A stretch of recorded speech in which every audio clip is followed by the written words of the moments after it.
What's up, YouTube? And what's up, Spotify as well? Podcast people and Google Podcasts and Apple Podcasts. What's up, Apple Podcasts?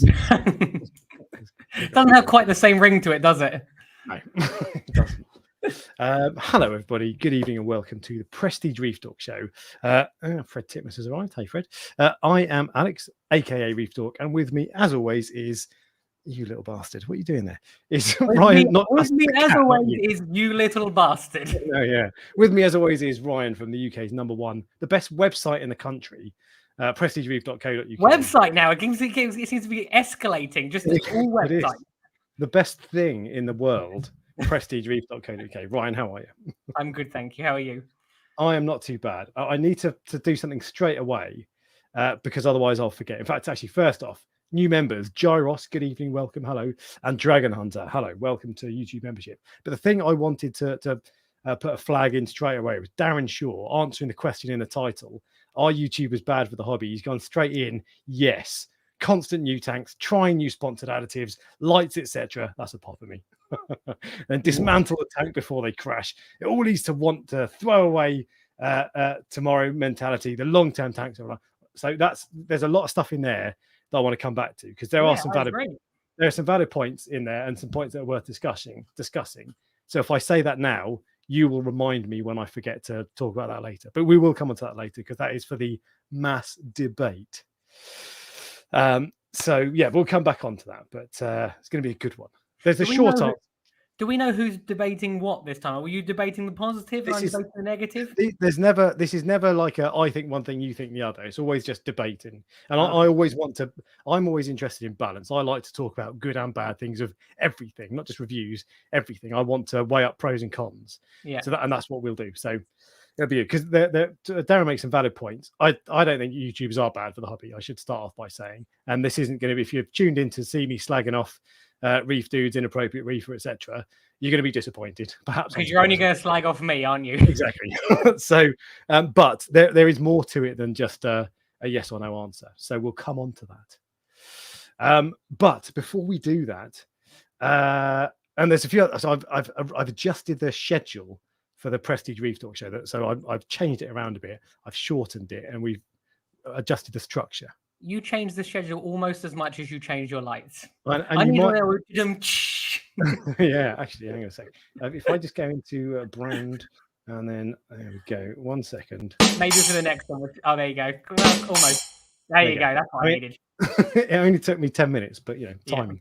Yeah. And you might also notice I've got a new background thing. Look, got a new shelf I've put in the background. Oh, yeah, you've taken your Lego fish away. I have, yeah. I can't put them in there, but I changed. I think everything in life. So the way I reef is also the way I life. So I just tinker with stuff, and I try to make things incrementally better all the time. So so the way because I do change. Poor Mrs. Reef Dork. Yeah. Because I change my lights all the time, or not all the time. Yeah, that's like a reflection on my life. The way someone does anything is the way they do everything, and this is kind of like that's just what I constantly want to tinker with things and make incremental upgrades. But we are total opposites. I know. I like to put something in and just leave it and then never touch it again, including cleaning. Yeah, indeed. But you've had a bit of a rough week this week, haven't you? I have had, yeah. So part of this and the YouTuber like this YouTuber live stream based around them is that quite often, and I have been guilty of this, and I reckon that you have probably been guilty of this, although you'll have to tell me, we like to show the good side of things. That's me being honest. I don't know if you're the same. There's two reasons for this. Partly because it's harsh to expose your failures to like a group of 6, 7, 10,000 people, especially when they all have access to send you a message to tell you you're an idiot. And the other thing is, I'm not in the mood to film when something's going wrong. Completely. Yeah. So, and I think so part of it's that as well. But because of this, I wanted to share basically. So this week I lost one of my copper bands, which I've had for literally years. If Josh is watching, it's not your copper band, don't you worry. Because I got one from one of my customers who he needs to rehome it. But for whatever reason, I'm not sure why, I just found it stuck to the power head. My only thought was I reduced my feeding from 7 cubes down to 6 cubes, and did it have less energy to swim against the flow? I don't know. It was feeding the day before, and literally in the morning I came in and the copper band was stuck to stuck to the power head. So it's been in with the same power head for years. So why would it? What was new this time? I think that's it wouldn't have been the power head that killed it, but when they get so weak, they get sucked into the power. And I've woken up to a copper band stuck to a power head before, and antheas, all sorts of fish stuck to power heads because they don't have the strength to fight anymore. But this was one of my best ones. So like there's the copper bands I have are like, I can see which ones are like real proper feeders and which ones are like a bit slower to feed. This was one of my best ones. I was genuinely shocked. But this is the thing. So, and we've said before, like with copper bands, I got a critical comment on my copper band video the other day saying that I was lecturing people and being a hypocrite because I'm telling you not to buy it, and I went ahead and bought it. Actually, in that video, I remember writing that to you. Exactly. And in the video it was talking about, I actually thought it was quite balanced, and I was saying, look, you really shouldn't get it, but if you want to, this is the tips you should know about. So I didn't think it was. I hope it wasn't patronizing anyway. It wasn't intended to. But anyway, copper bands. One of the problems with copper bands is not only is it difficult to get them feeding a lot of the time, but also there are times when they just randomly die for no obvious reason. It's not they've just died of sudden death syndrome. There's a reason, but it's not apparent. And they just after years they might stop feeding, or maybe it's because you've been feeding the same thing for years. And although it's like Ryan always from BRS always talks about, it's like if you ate McDonald's every day, you'd be fine for 40 years, but then you'd suddenly die. So maybe it wasn't getting something in its diet that it gets naturally. So that's just what happens with copper bands in captivity. I'm afraid it's like sometimes they just go pop. Yeah, so that as I said, I know that definitely that some YouTubers just wouldn't tell you. I'm not saying which ones. I just know that some people wouldn't go. This happened because they don't want people going. See, I told you so. I told you copper bands were hard to keep. So why have you got one? Yeah, for sure. It's genuine, and that's a real thing. And so you and I do share bad stuff. Yeah. And I don't think we're scared to do that.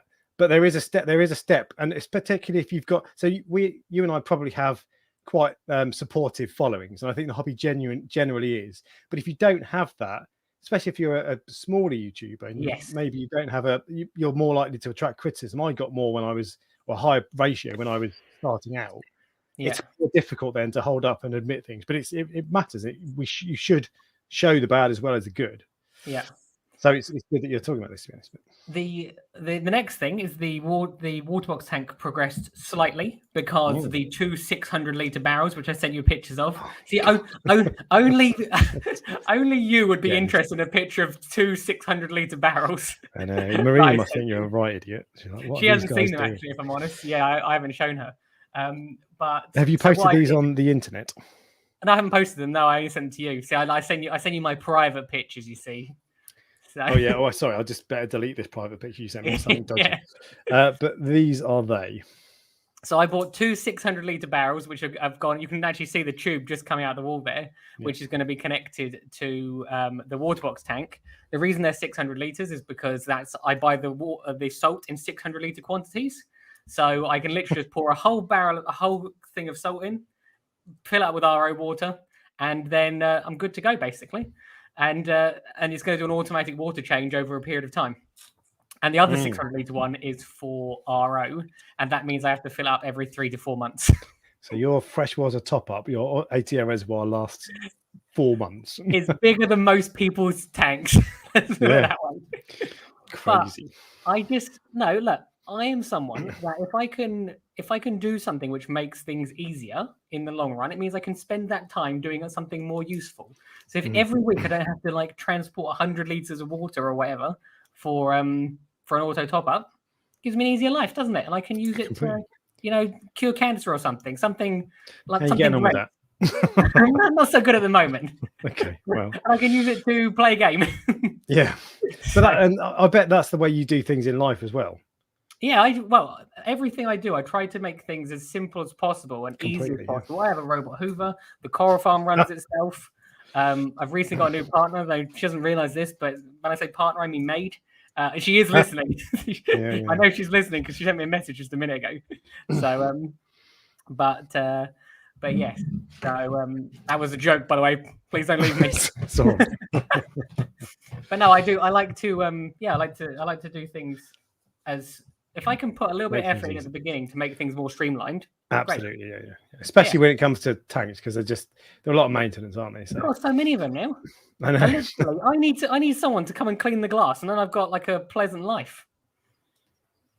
Yeah. You see what happened to that robo snail? Oh no! It was just a bad idea, I think, wasn't it? We've talked about it before, to be fair. Yeah. It's like automatic glass cleaner. But... Well, it's automatic glass scratcher potentially. Yeah.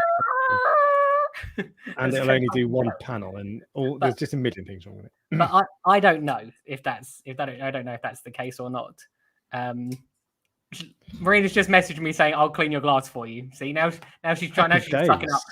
Well done. So anyway, and I did have one other thing, which I told you at the beginning. I haven't dealt with this for about probably 12 years. The angelfish tank has white spot. Now, white spot is treated differently by different people. Some people like immediately break their tank down and go like set it on fire and catch all the fish. Now, I have had this before, and I am a firm believer that you can do just as much harm doing that, getting them all out. It's very, very minor at the moment. It's only in the tank. I believe it probably came from the annularis, because the annularis had flukes when it arrived as well. So they're getting fed about, I think, 10 times a day at the moment. Oh, that's not a joke. They're actually getting fed about 10 times a day. And it appears to have gone it appears to have reduced, but as you know, there is a cycle with white spot where it can get better and then get worse and then get better. But as I said, this is something that I haven't actually filmed it, and that's why I mentioned earlier to you, I didn't want to film it. So you're not in the mood to go look how bad this is or whatever. And even for you, I'm exactly the same. Like I've had dinos before, and I don't film it because you don't want to take a photo because it's bad. It's not even just about sharing it and being embarrassed. I don't care about that so much. You look at it, you look at a photo, it looks bad, so you don't like it, and you don't feel like doing it. Yeah. And then, but what I do find, like 6 months later, I need library footage of dinos. And I know you haven't got it. So and you had it for weeks and weeks or whatever. And exactly, yeah. So I said I will mention this, and I will show people it, like the outcome. I've been doing this long enough to know the difference between a fish which needs help and a fish which doesn't need help.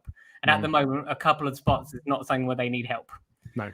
And what I actually probably would do is in this situation is I wouldn't catch them. I would take out the 3 coral frags that are in there and do hypersalinity, because that's the easiest thing to. It'll treat the whole tank. Okay. I'll lower it down to 1.013, I think it is. I'll just double check that, but it's quite low, and then leave it at that. And that I like that as well, because I mean you can do that because you don't have corals apart from the ones you can put out. Yeah. But I like that because if you were to put copper in, is that copper going to stay in the tank? Are you ever going to get rid of it? You're soiling your tank, aren't you? Whereas if you're just changing exactly. Whereas if you're just changing your salinity, you can just push it back up and there's no harm. Yeah. Will that suppress the white spot, and then it won't get rid of it? Or how long do you have to do it for? I think you have to do it for a few weeks. And the other thing I do have running is a UV sterilizer as well, which Jamie just said add UV. I have got it now. How I've installed it, you'd laugh, but let's not mention that.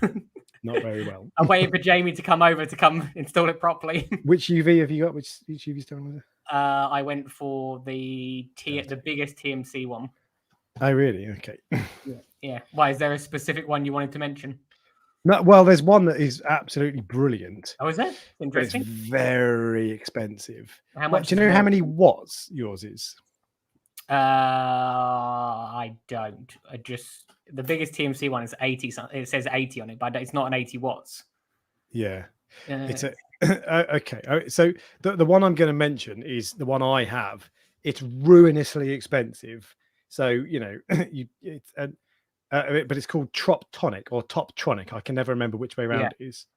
Toptronic UV sterilizer, Troptronic, whatever. And they do a 55 watt one and an 80 watt one, 85, something like that. Oh, it's £400. Bloody hell, it is expensive. And that's not the worst of it. It's 400 quid. The bulb is the same price. Oh, so I think the bulb is like 350 quid. And you can get one, you can get it, it's a metal halide bulb. So you can get it recharged instead of just replacing it. But that saves you like 20 quid. So it's really expensive. But an 80 watt UV bulb is normally enormous. The 80 watt halide bulb on the Troptonic is tiny. So you can fit a massive UV sterilizer into a small space, which is the problem with UVs normally. Yeah. Well, I've got it running at the correct flow rate, where the flow rate's very low. And you're looking at, you can't get the bulbs anymore. Yeah, Troptonic aren't currently trading. That's a blow. I won't be buying one of those then. No, indeed. That's not a surprise because anyway, whatever. We'll go back into that. But yeah, so you've got a UV in there, so that's a start. So there you go. Look, I just exposed my soul to you to go. Look, this is the truth. You have trouble, not you, but everyone. You have trouble sometimes. I know Jamie, for example, bought a shark the other day and it's eaten 3 of his wrasse. So don't laugh. Reef or something. He bought an epilex shark. And I don't know if this might be on his TV with his family listening. So it's probably best not to mention that. But yeah, we all go through. I've had a surprising number of consultations this week actually, and each person has a different problem. Have they been teaching you things with how to look after fish? teach me to quarantine. Yeah. But no, it's true. It's been surprising how many.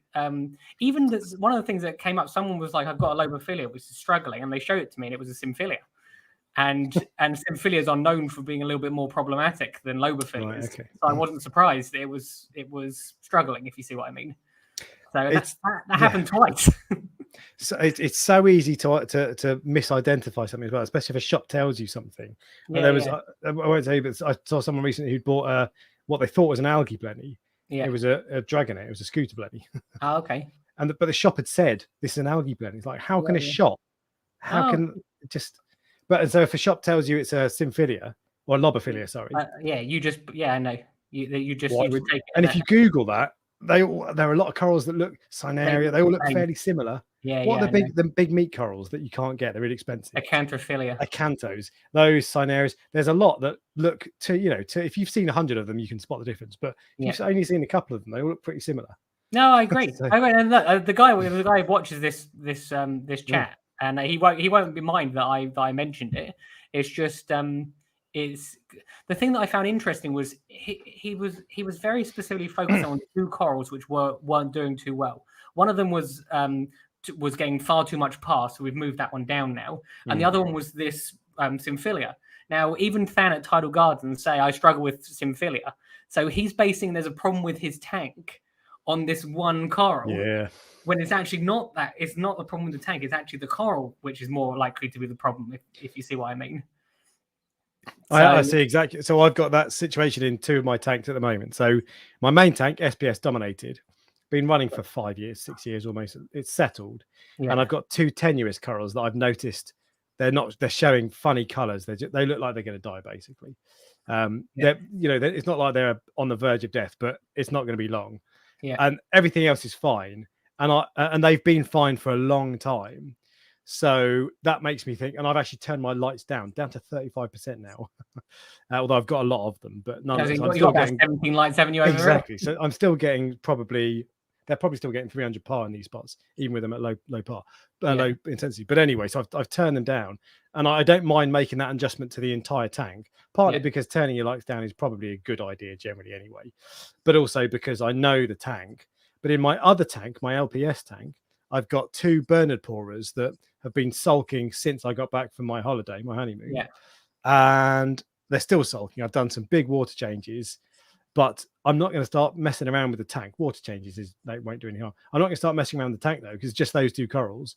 Bernards are difficult anyway. So so my attitude with those is, well, if they recover and if I can do the right things, maintain test my parameters, make sure everything's in check.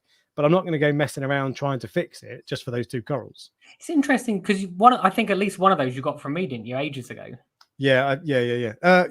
I've had those are some of my fastest growing coral. But then, so I got 2 from you, 3 from you. In fact, maybe I can see 2 of them. Fine, happy as Larry. Fortunately, the gold one, which is my favorite, is still doing good. But the other one, I don't know. Might have got from Reefkeeper Winter. Actually, I can't remember. The other one's just sulking, and it's fine, but it's retracted. And the other coral the other Bernard Poor I've got is a Love Blossom, which is green and red. Yeah. And I've never had luck with them. I always find that they struggle, and that's looking that's new, but that looks like it's going to die any minute. It's doing what they do when it completely recedes to the point that you can see colors, but that's it. Yeah. That's on its way out. There's nothing I can do. I might as well lob it out the window, to be honest. I'll be sure to stand outside your window with a net. I know, exactly. Well, yeah. Because I've done that before. I've tried moving that exact coral, well, not that, the same type of coral, the same Love Blossom coral, to a different tank. Didn't make a difference. Try moving it to really low light, didn't make a difference. So I don't know. There are times when you just need to forget about it. That was an expensive coral. Yeah. But as far as I'm concerned, if it dies, it dies. I'm not going to risk messing up the rest of my tank just for it. Obviously, I'm not being blasé about it. I'll try to fix it if I can.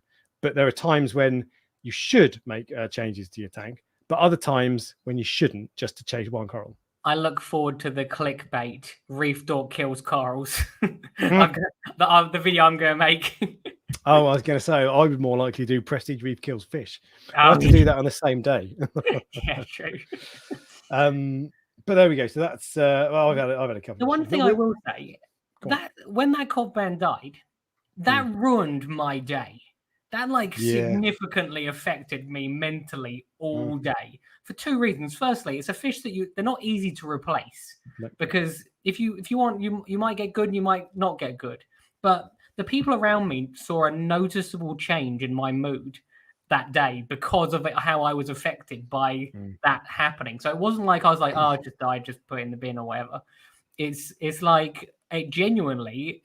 For me, I literally was like, I don't want to do this anymore. That's literally what I was like after seeing that, which is ridiculous because I have success in all other ways. But there was that one thing that I'm quite hard on myself when it comes to livestock. So we all are. So these 2 tenuous corals that in my tank that are fading. Tenuous are finicky corals anyway. Yeah. And you often find that they don't get to colony size because they're tricky. So I shouldn't be hard on myself. But I've had moments where I've been thinking, oh, should I just give up with SPS corals? Should I just get an LPS tank? What if I had a tank crash? Will I start again? And it's like you have these times when bad things happen. You have these thoughts, don't you? 100%. They're normally fleeting and they'll disappear in a day. But yes, yeah, that's true. Because then I remembered I had the best job in the world. Yeah, exactly. But it's the other thing that happens sometimes when people have a full tank crash.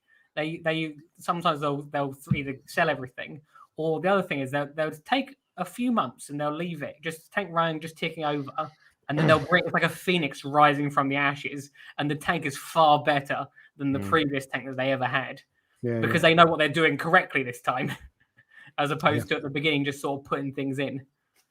Yeah, exactly. My current tanks are much better than my first couple of tanks. Yeah. My first couple of tanks were just average. Oh, you're just so amazing these days, eh? Correct. Thanks very much. We were all thinking it. You were the one who said it. So cheers. Yeah. But there we go. So both of us having issues. But this is the thing, actually. I think if I'm completely honest, every single week I could probably tell you a problem I'm having in my tank. That's because you're not as good as some people. But... No. Yeah. But we could probably do that every week. Yeah, there's always something. If you want to book a consultation, you let me know. I'll sort that out. So it happens every 2 weeks rather than every 1 week. All right, brilliant. Halve it, 50%. I like it. Yeah. But okay, so we're going to talk about next up. The next thing on my list is, and because I've changed the format slightly, so what we're going to do now is going to go straight to member questions, but also I'm going to combine that with contributions from the Facebook group. So there is now a Prestige Reef Dork Show Facebook page that anybody can go and join.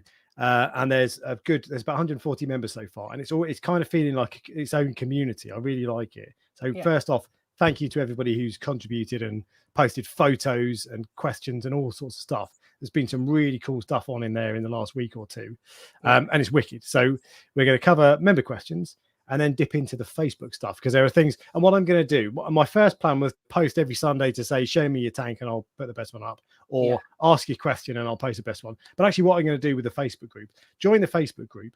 And if you want to share something, if you've got a cool fish or a cool coral, or if you've got an interesting question, or you're stuck on something, or you want to post something and share a comment, just chuck it in there. And whatever it is, whether it's a comment, a question, a picture, a video, whatever, I'll pull out the stuff that catches my eye, and we'll talk about it on the live stream. Yeah, but it's very important, isn't it? It's very important it's on the Facebook group because people have started messaging me personally and on my work email as well, which is fine. I understand, but it's my work email is for work.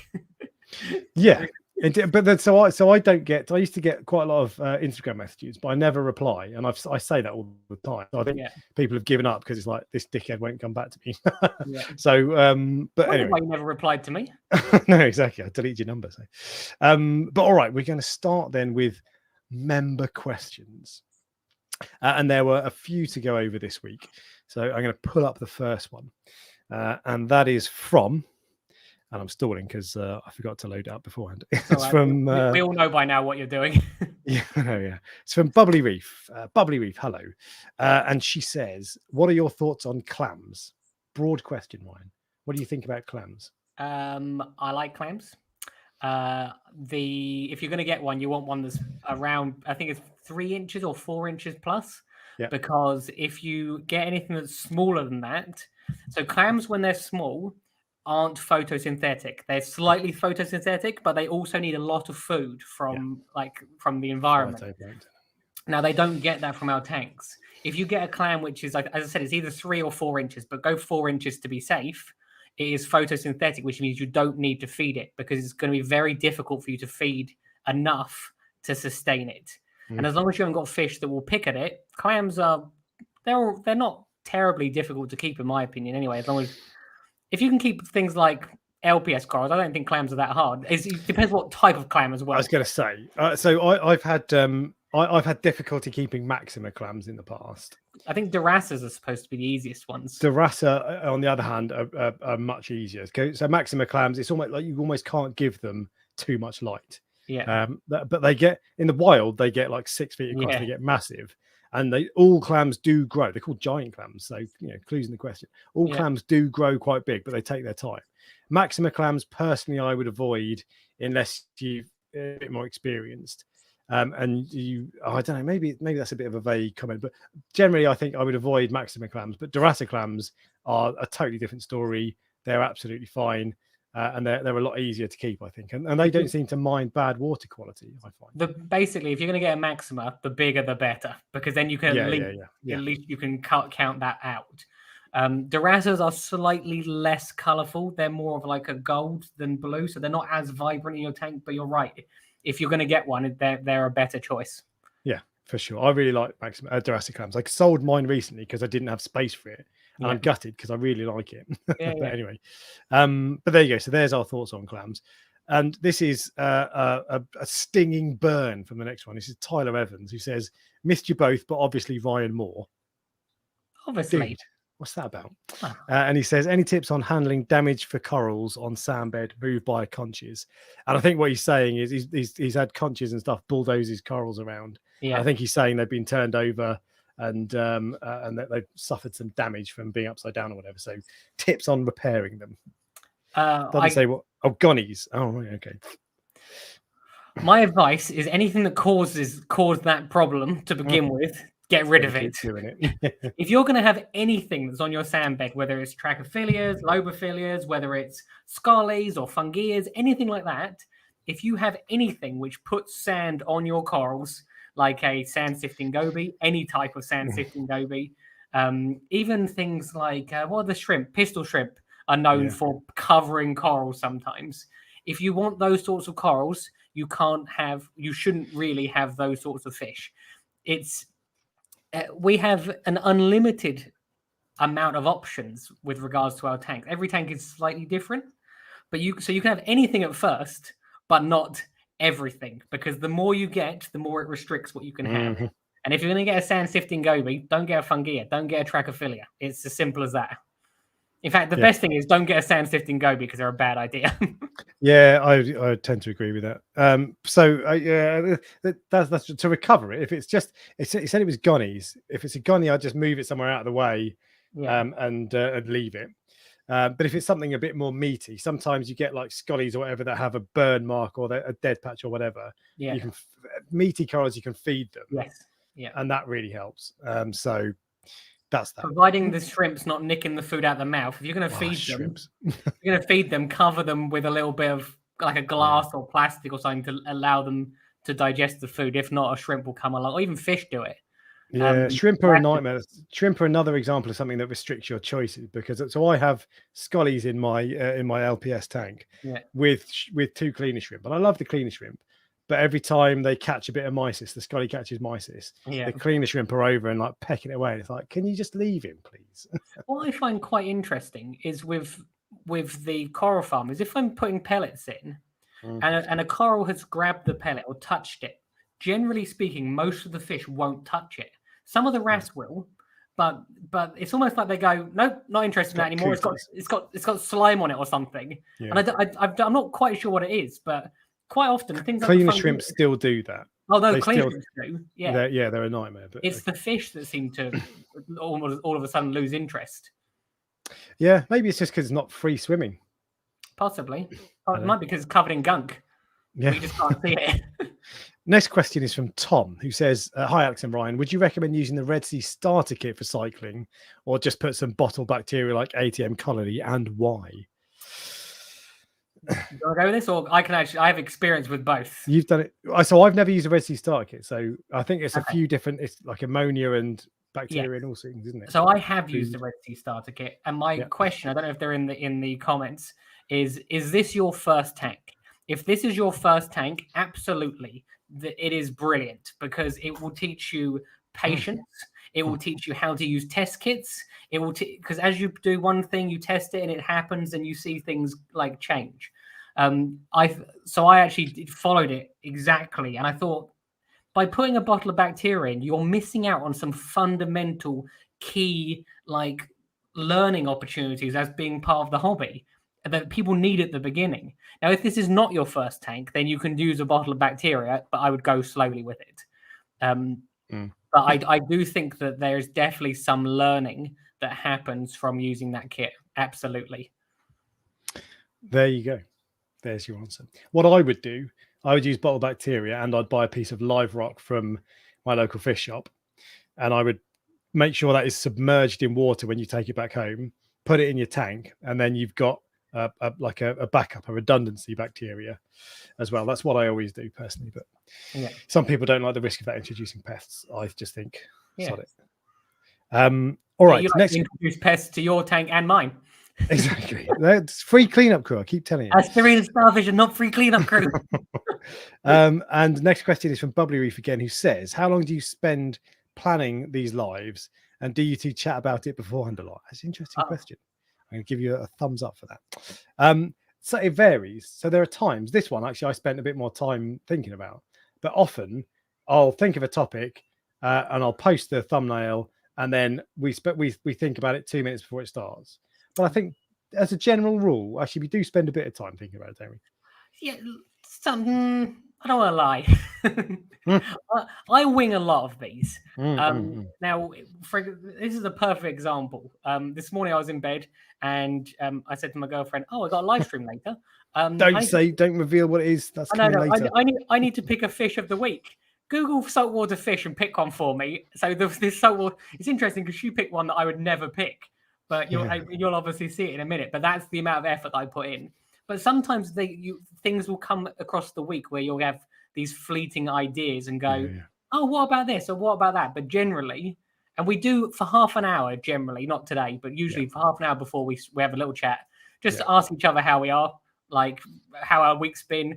And we go, look, this is roughly what I'm going to say. Is this roughly what you're going to say? And we'll go like that. But this, like, most of my videos are my Friday videos anyway, are either scripted or bullet pointed. Yeah. But I like that these are a bit more. So for a start, they have to be low effort, because if this took as long to make as a Friday video, I'd have to quit my job. And I wouldn't do that. Exactly. It has to be low effort for both of us.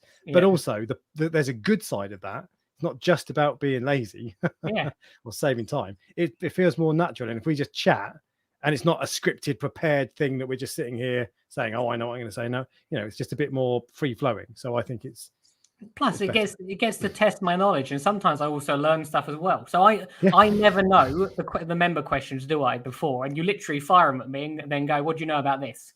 And I'll either tell you, what I know, or I'll go, "Actually, this isn't something that I know." And what do you know? Indeed. And there's a follow-up question, which is, so happy to have you guys back. Thanks very much. Congrats again. Thanks very much. Okay, so tank is a year old. I have a few softies and one gonny, but I find everything else tells to be the same brownish color. What one coral would you suggest to get some color in this tank? I don't know what size this tank is, but it's I think it's fairly small. She's mentioned before. So what would you? And I think we're looking LPS softy. So you tell me one, and I'll tell you one. Well, Zoas are generally pretty good in terms of adding color, especially things like Utter Chaos. That gives you like an instant wow to your tank. And if not, something like a frog spawn or something. It depends, because I don't know your parameters, your lights, or your tank might only be set up for soft corals. But if it's set up if you want something that's got a little bit of wow, add a frog spawn. It moves and it's colorful, and it pops under blue lights. Yeah, Zoas would be my choice. There are a few Zoas that I think, a lot of Zoas can be a bit drab and actually a bit brownish, like the ones that the other corals you got. But there are a few that stand out for me. Utter Chaos are one. Scrambled Egg and Rastas, I think, are also really nice and bright. Rainbow Incinerators, have you ever seen them? I think I have. I might even have stupid. I have really. If you have, I want them, because I got rid of these a while ago, and I want them back. But I'll put them on screen so you can see what. I'll tell you if I've got them. I'm not sure if I do or not. I might have had them previously. These ones? No, I haven't got those. No. I was thinking something a bit more rainbowy. Okay. No. Yeah, they're kind of, they're not. They're like 3 colors, but so they're really nice. Utter Chaos. What else did I? So there are a few that are really nice, but you want to be a little careful with Zoas, because if you get a drab brownish pink one, then they're with you for life. That is true. Yeah, they're isolate them, put them on an island. But those are the corals that we would suggest, and those are the questions from members. So that means that we are next going to go on to, and there's loads of people already joining trying to join the Prestige Reef Dork Show Facebook group. I'll accept you later. I've had to put up a barrier because I started getting spam straight away. So I'll accept you later. But for now, here are the things that I wanted to pull out from the Prestige Reef Dork Show Facebook page. So what was there first off? Oh, yeah, this was a wicked question, which I'm going to scroll down to find. And it is this. This is from Aaron Cam, who Facebook has deemed to be a top contributor. He's in the top 10%, Ryan. Nice. Well done. So thank you. Thank you, dear. Joking aside, thank you for that. I appreciate the contributions. Really good question. Interesting question. Are there any cons to keeping a copper band long term? He's had his 4 years, and he just wondered if anyone's found downsides of keeping them long term. The only downside he has found so far is that they can restrict what type of coral you can keep. Wow, way to pour salt into a wound. Salt into the wounds. Yeah. You're correct. It is basically they do, most of them will eat some sort of coral. Interestingly, they eat different sorts of coral. So I've got, I think, 5 or 6 of them, and they all eat something different. One of them will eat candy canes. One of them will eat Trachyphilias. One of them eats Favias. And all I do is I just move the coral into a different tank and hope that one doesn't eat it too. But so anyone who thinks copper bands are reef safe is wrong. You just haven't given them enough coral yet. Yeah, that's the thing. Because acans is one of the ones that they definitely, or micromusas, just to get it correct. And I think your one might have gone for that. Is that correct? He ploughed through my green acans. Yeah. Never caught him, but it was blatantly him. Yeah. Completely destroyed them, and everything else he left. So I had red acans. So it's like most fish, I think, personally, from experience, they'll usually go for one type of coral, and it's then really common, isn't it? And that's it. They'll go for. Yeah. But with copper bands, for some reason, they just pick whatever that one likes on that day. But as I said, it's just interesting because normally fish will go for all zoas or all something. But I've never had a species where they go for all different things, where you've got all different fish of the same type. Yeah. And the other thing I find is that they make holidays more difficult because on my main tank, I only feed frozen food and mysis shrimp. Yeah. I don't feed pellet food because my copper band will only eat mysis. He won't eat pellet food. Might I be able to trade him to? Maybe. I don't think I've seen people have success with that. But either way, I'm not going to do that. And the so I when I went away on honeymoon, I was away for 2 weeks. My parents had to come and house it. Not partly because it looks after the cat, partly because they're there in case something goes wrong with the tank, but mainly because I couldn't not feed my copper band. So and that's exactly the same for me, actually. That's the problem. I have to have someone that comes in specifically to feed the copper bands every day. Exactly. The Bangor, I haven't got them anymore, but I used to breed Bangor cardinals, and they were exactly the same. They wouldn't eat pellets, so you had to feed frozen food specifically for that fish. Yeah.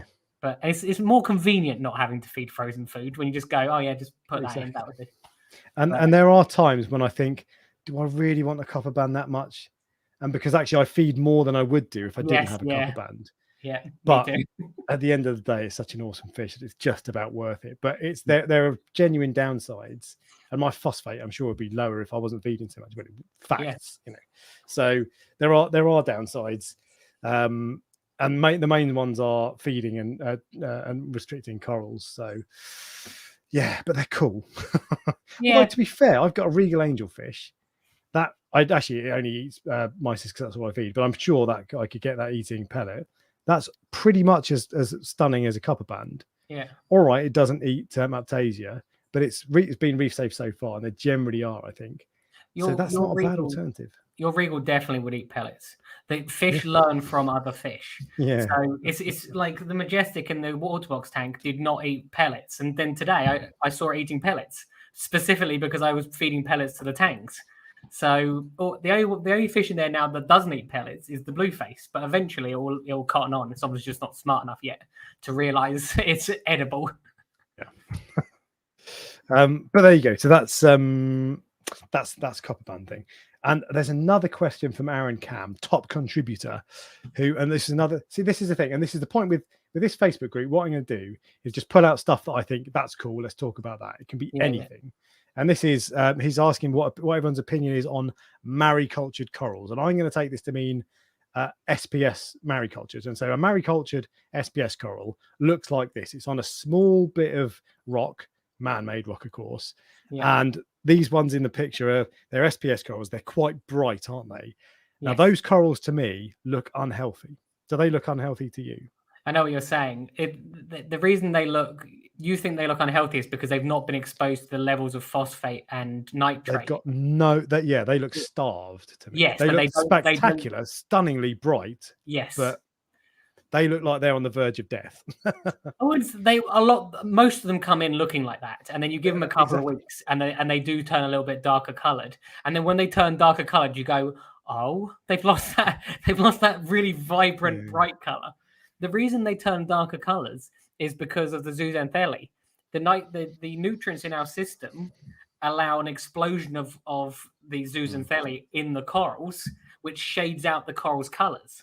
And that's the reason. So I don't know if I wouldn't say they're unhealthy. I just think that's what they're like in an ultra low nutrient system. Yeah. Okay. So I mean, perhaps a better way of putting it is not suited to our tanks. Because the other thing is, if you put those corals, if you put them in a shaded spot, then you're good. If you put them straight on where you want them to go in your aquascape, when they're getting 300, 400 par, pop, it'll be white the next day.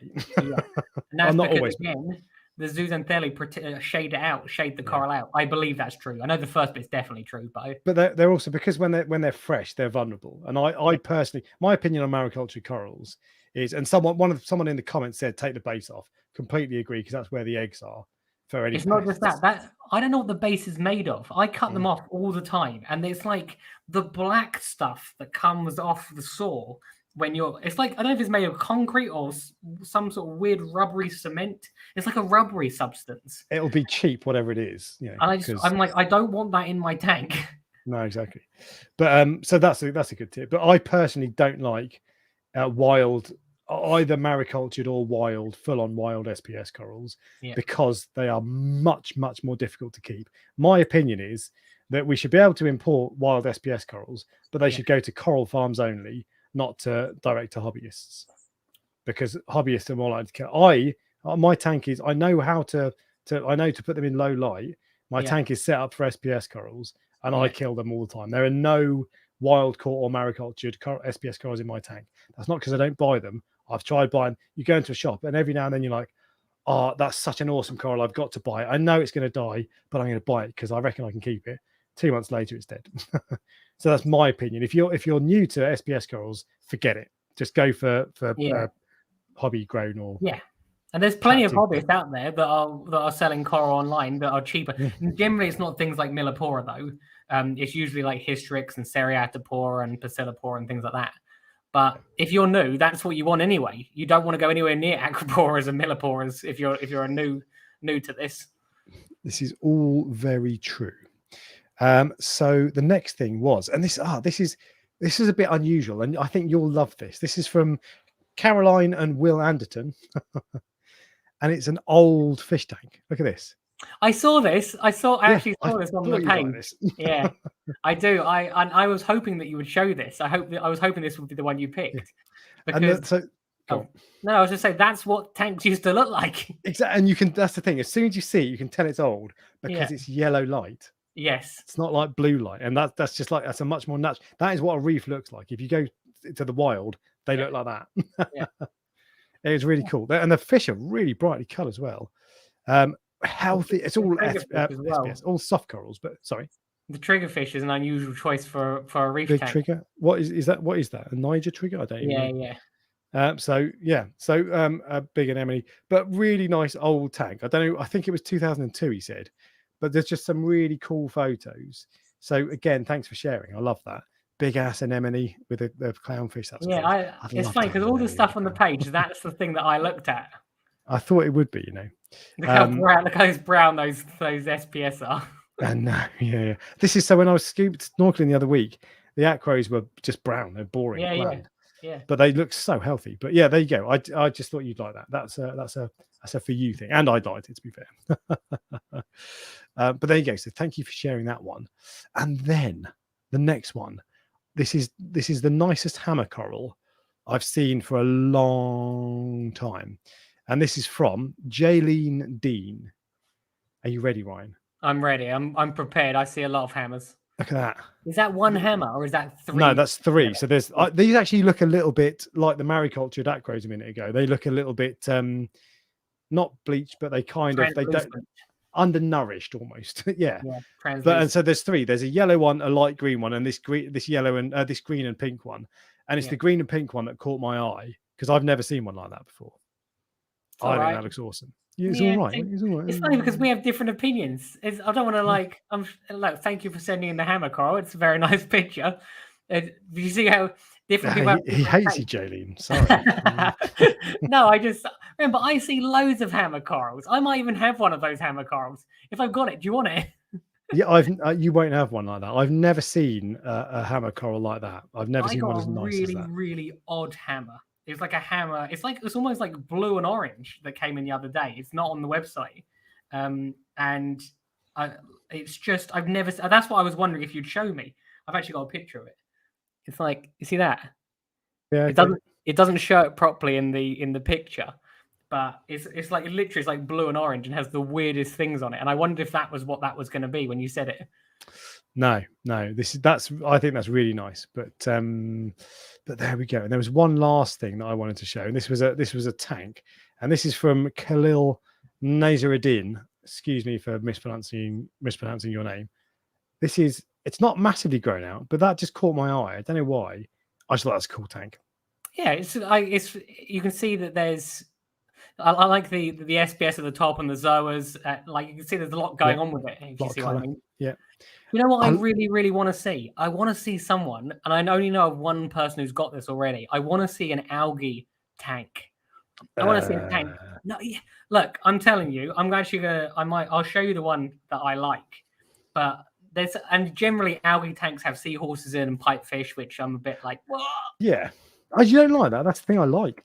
I hate seahorses. I hate seahorses, and I hate pipefish.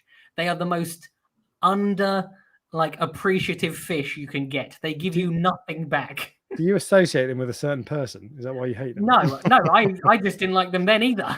Okay, I think they're really cool because this clothes reef has got seahorses. That's whose tank I was talking about when I said she got algae in it. Yes, it looks amazing. She's got like red algae on the back. I was going to say you did that, and I forgot. Dragon's breath, is it? Dragon's breath? I don't know if it is dragon's breath, but I do quite like it. But yeah, a macroalgae tank. If anyone's got one of those, send it in because this is what I want to see. I want to see weird and unusual tanks. And I was going to message her and go, "Can we use this?" Basically, but well, it's on the internet. We're using it. It's happening. But I really like that. I really like that candy pipefish. That's just. I mean, yeah. The algae I don't get. I think that's the thing I do like about that is lots of interesting color, but I wouldn't have an algae display tank. And I love that candy pipefish. He's such a dude. He's awesome. But yeah, algae display tanks don't do anything for me. I like that really a lot. Like I think that looks cool, but I don't know, just not that into it. Because you don't see algae tanks that often. And you also the red and the vibrant red of that. I'm assuming it is dragon's breath. I think she's got some sort of blue algae growing in there as well. But it's interesting because these algae are algae which are normally considered pests. Some of them in a display tank because they get out of control. But most people have tangs, so you can't have that algae because the tang will just eat dragon's breath. Interesting, yeah. So that's why you never see it. Expensive snack. Yeah, and because we got corals. So but no, I'm not into those things. Anyway, so that was everything from member questions on Facebook. Again, massive thank you to all the members for posting comments, questions, all that sort of stuff, and also the people on Facebook. It's wicked. I already feel that page itself feels like its own community. I love it. Yeah, and you can tell I'm lurking around in the background as well. Exactly, yeah. But it's because it's different because it's not like there are a load of Facebook groups and they're all really good, but a lot of them are like questions and advice and all these sorts of things. This is just like a show and tell thing, and I like that. I think it feels a bit different. So, cool. Anyway, so there we go. Now we are moving on to the Prestige Reef Fish of the Week. So, Ryan. Well, it's not really the Prestige Reef Fish of the Week. It's the Prestige Reef was lazy, so asked someone else. Asked his girlfriend to do it. This is Fish of the Week. So basically, what I did is I just literally Googled saltwater fish, and I said, look in the Google images and just pick one, just because it's interesting to get someone's perspective who doesn't know about the hobby, because they're choosing a fish based solely on how it looks. They don't know if it eats. They don't know if it's expensive or aggressive.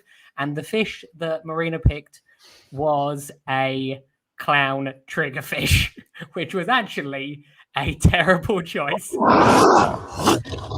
Listen to it. It's growling. Because that is the meanest fish you could get. That's what they sound like. Now that the growling stopped, that is a fish that's trying to bite you through the glass. So they are. If you look at them, based, got something going on in the background. If you look at them based solely on how they look, they are actually such a cool looking fish. It's an amazing fish. It's that's the sort of fish that when you get into the hobby, before you get into the hobby, you're like, oh my God, I want that. Yes. Yeah. Basically it's one of those fish that, there's certain fish where people see them, they go, actually, I want to get into the hobby specifically because of that fish. And I reckon that's one of those fish that will do it. Yeah. I wonder what fish was it for you that got you into the hobby? Because there was one for me, and it probably wouldn't be what you expect. I don't know if it was if there was one fish, but there was one tank at Maidenhead Aquatics in Chichester, which no longer does marine. I don't think they might have started up again, but I don't think they're there anymore. I think they're gone. Oh no way! No, maybe no, they are there. Yeah, actually, I think they had a tank there that one of these aqua oak tanks. It was a big solid oak tank. Yeah. And I bet if I saw it now, and it was shut down years ago, I bet if I saw it now, I'd be like, that's rubbish. Yeah. But because it probably had soft corals, I don't remember. But what I remember is the first thing was the water was crystal clear. I had a freshwater tank at the time, and it was always tanniny. You know what water looks like. No offense, freshwater people. Yeah.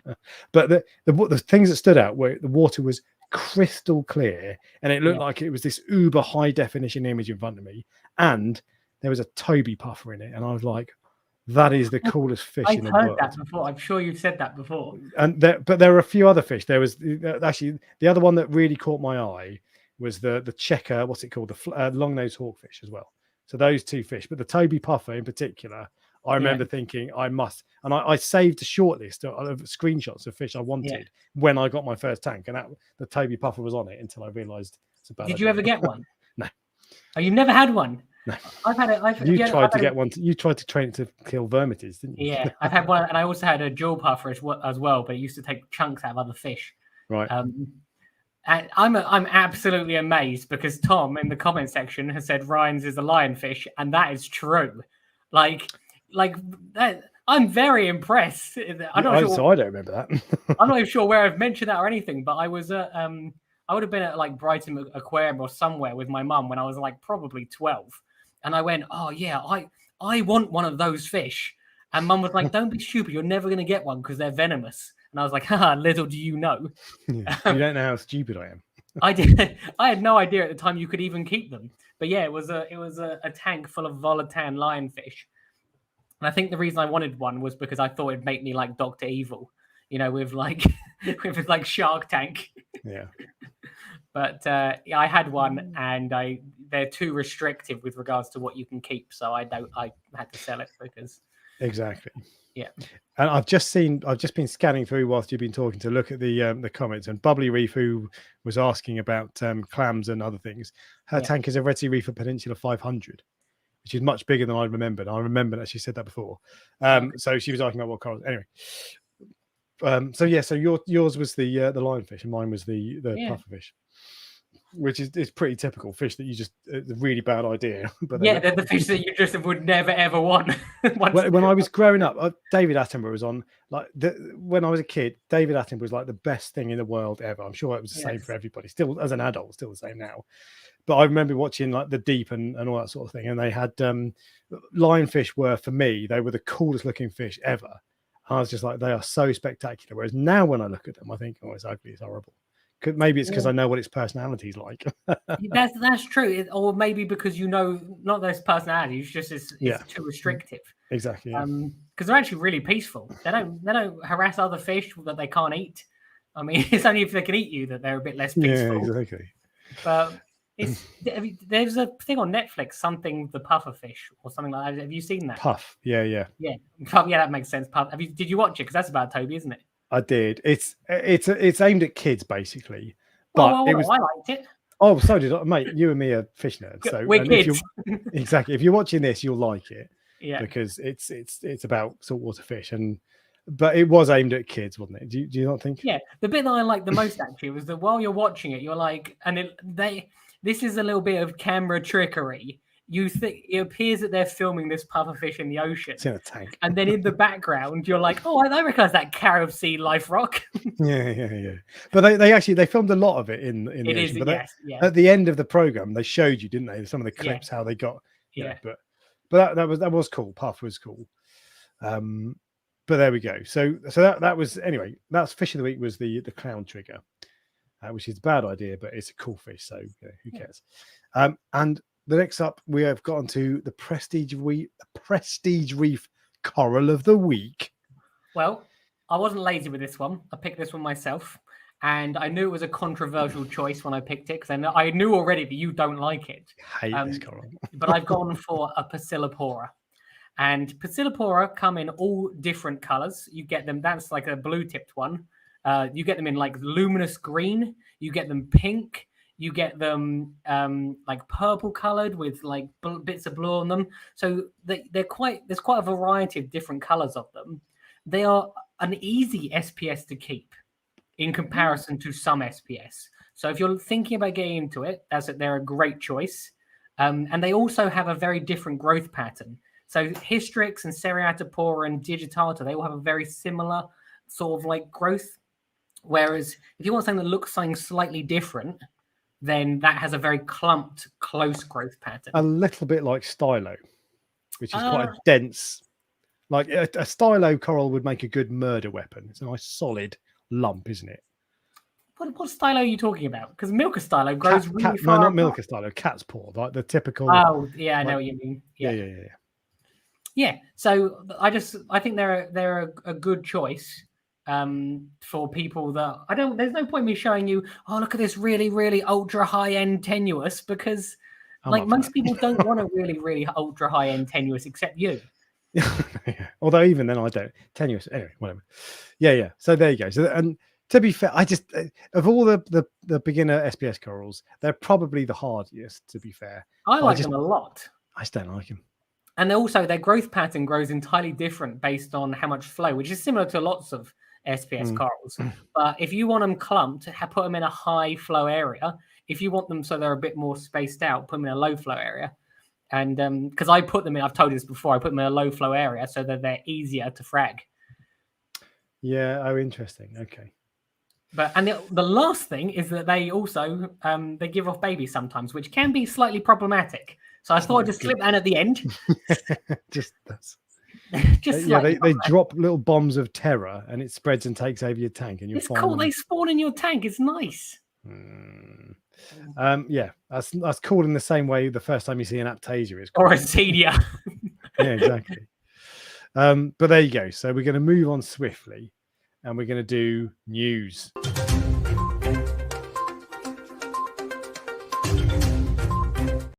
Which I know is Ryan's favourite jingle. One of your favourite. You love all the jingles, really. No, the worst jingle is the bit at the start. It makes me go, oh, like cringe every week. But anyway, so the first bit of news was someone in I think it was Reef Keeper's Archive said, Reef Dork, have you seen there's a new frozen fish feeder, frozen food feeder out?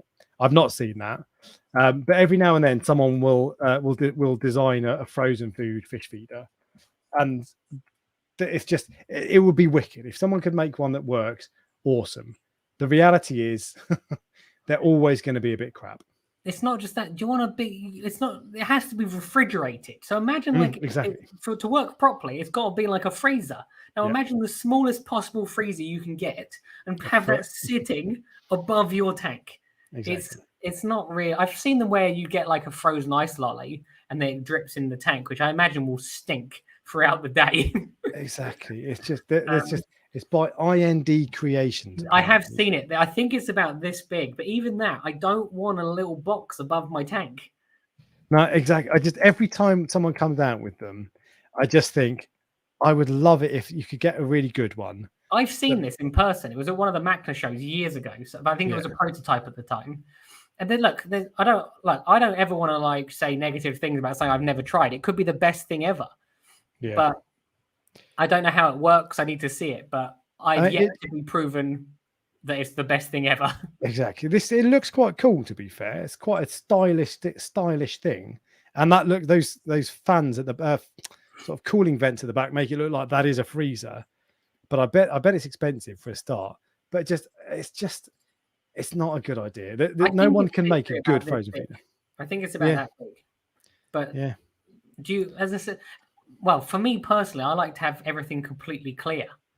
So what someone needs to do, someone needs to invent a frozen fish feeder that goes into your sump and connects to the pipework so that it drops the food in, and then as the flow goes round, it shoots the food out into the tank. But then it'll be in your sump, so it'll have to deal with humidity. It would be wicked, and maybe this is the answer. Maybe this is the one piece of equipment that has fixed it. They've nailed it. But the reality is, it's one of those. It's like 3D TV.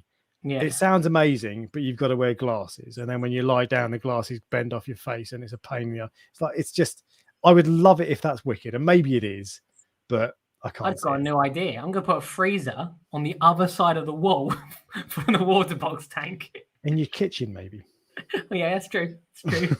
You've got an automatic frozen feeder anyway. What do you mean? She's your cleaner. Oh, yeah, true.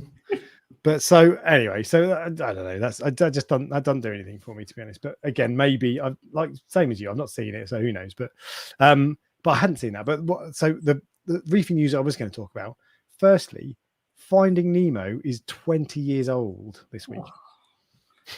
I saw it in the cinema. How old does that make me feel? I know, and so I don't think I've ever seen it all the way through. I definitely didn't see it in the cinema.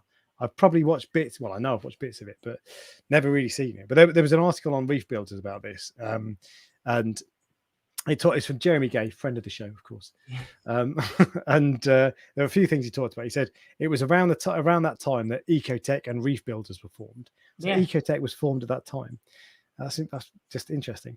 And he talked about there was a huge spike in searches for saltwater fish tanks at the time. Perhaps unsurprising. There was, I remember. And so that was kind of that was the original boom, which is perhaps why it was such a good time for Ecotech to start, and maybe that was part of it. And also a big boom in clownfish breeding. But then, interestingly, you didn't get the same boom in searches for saltwater tanks when Finding Dory launched. It was less popular. But you would still expect you would be, even if it like from what the article said, it was just there was not even a bump. And I've been thinking for a while, if there's another Finding Nemo film comes out, I'm going to make a video that would link to that would potentially do all right. But I've been waiting for years. So. Well, knowing Disney, they probably will. They like to milk every sort of franchise they've got. So the chances are there will be a Finding Nemo 3, 4, 5, and 6. So you won't have to wait. The next loosely connected fish film to come out is The Little Mermaid.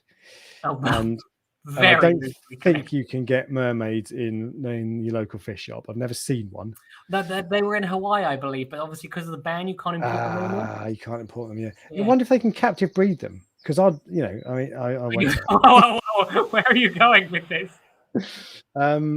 Anyway, where I'm going is that there are fish in that film, and apparently there'll be fairy wrasses in that, but it's not going to spike it. I saw just a clip of it. They have made flounder. I don't know if you remember, is like a yellow fish with blue fins, whereas they've now made flounder a sergeant major damselfish. Okay. Which is interesting because they picked a proper ugly fish to be flounder. But most people wouldn't know that, but wouldn't notice that that was the fish it was. But yeah, I noticed it. There you go. And the next piece of news was from again. Oh no, this was from This is from Ultramarine magazine online. I went down to buy a copy of Ultramarine. I've subscribed to it, but I haven't got the most recent issue. Yeah. So I bought the current issue of Ultramarine magazine. This is in the UK. If you didn't know about it, there is a magazine, but I can't tell you anything about it because it got soaking wet. I went on my motorbike and it threw it down. So this was in my bag and it got soaking wet. So I can't tell you what's in it. But if you want a coral magazine, a saltwater aquarium magazine in the UK, you want Ultramarine. So check it out. Anyway, it's not sponsored. I bought that. So the point of this was I've got a magazine. It got wet. No. I found this article I'm about to talk about on the Ultramarine website, and it reminded me that I bought that. Yeah. So this is a company, a research facility in Hawaii, Manoa, has discovered using AI technology, has discovered reef halos. Do you know what a reef halo is? Of course you don't. I have no idea. So they are these little circles around coral reefs. It's sand that goes around coral reefs. Oh yeah. And they're very difficult to identify, but this has enabled this technology or whatever has enabled this facility to track and to locate these places. It doesn't necessarily mean there's coral reefs there. They might be dead. It might be something else. But it's a way of tracking and spotting what there is. So you might find that there's a load of coral reefs that get discovered as a result of this, or they're monitoring that sort of thing. And it was just they're looking for the sand rather than the reef itself. Exactly what you mean now. Yeah. Yeah, and they're all these little spots. So you can see all the little spots which are rocks, and they're surrounded by sand, and that is the reef halo. So there you go, and a good use of AI. There were two more things I wanted to talk about quickly on the news. Firstly, There was a video from you. You probably don't because you don't subscribe to anyone. But do you subscribe to Parker's Reef on No, YouTube? no. Australian guy, bloody Australian bloke. I know who Parker's Reef is. He beat me What? on the YouTuber thing that you did. Watch it, Cobber. Although the Aussies are about to get thrashed in the Ashes next week, so you know. But he did. We mentioned last week. We mentioned Monsoon Aquatics, who got this $500,000 Australian dollar grant to captively breed corals for commercial purposes. Yeah. And Sam Parker's Reef visited Monsoon Aquatics, and he's made 2 videos on them. This one, which is a tour of the farm, with that chick. I can't remember who she is. And then this one, which is this guy who again can't remember his name, but he's like in charge of the coral spawning thing. Basically, it's 35 minutes long, and the coral farm tour is 52 minutes long. But they're wicked, especially this dude talking about spawning corals, spawning scollies, and all these sorts of things. And there's currently in Australia, there is a scolly that you'll be able to buy soon that was captive bred. It's tiny, but it looks wicked. It's tiny and it's cost £7,000 probably, but it's awesome. But so they didn't say how much they were. But I love the idea of spawning, because like if you frag, you'll get a dozen frags from a colony or whatever. If you spawn, you'll get 1,000. So if they can figure out how to do it cost effectively, wicked. And this is step 1. So Parker's Reef, the two of the 3 most recent videos, they're absolutely fantastic. Just stop watching this stream immediately and go and click on them, and then write down the timestamp, and then come back and watch the rest of this, because otherwise the algorithm will punish me. So, you know. But there you go. So that was that's Monsoon Aquatics. That looks really cool. It was just interesting. It's like watching Jamie Craig's talk. It's just cool to understand the way they do things. And the final bit of news is Reef Dreams in Winchester or Southampton. Yeah. So there's a shop in the UK called Reef Dreams it was the first specialist marine shop I discovered. I'd seen all of the Maidenhead aquatics and all that sort of stuff. Yeah. And then someone told me about Reef Dreams. I was like, I've never heard of that. And I went there, and suddenly it was a shop full of saltwater corals. And I was like, this is effing awesome. I remember. First one I discovered. It was wicked. And it was run by a guy called Steve, who was OG basically. But sadly that has shut down. So I heard a rumor.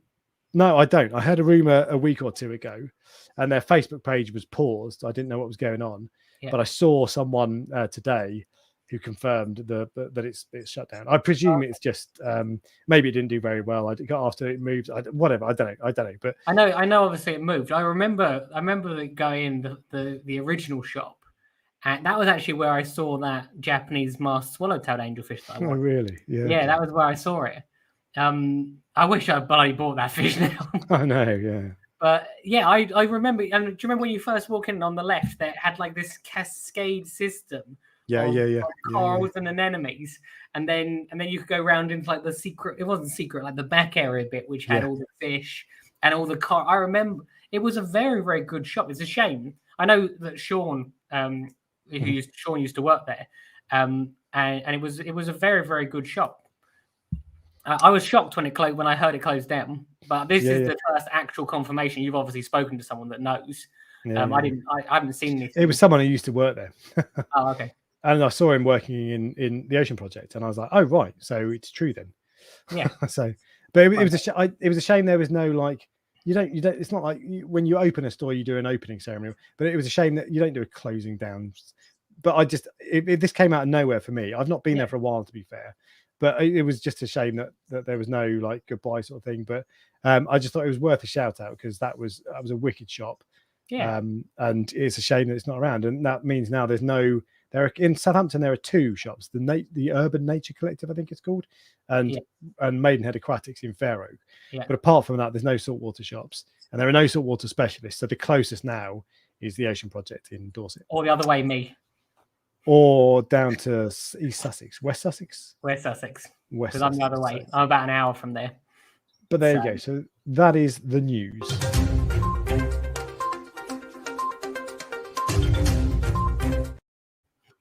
Can you see me when that comes up? Yeah, I can see your face at the bottom. You can still see my face. Yeah. And Isla Holdham says Reef Dream's website is still up.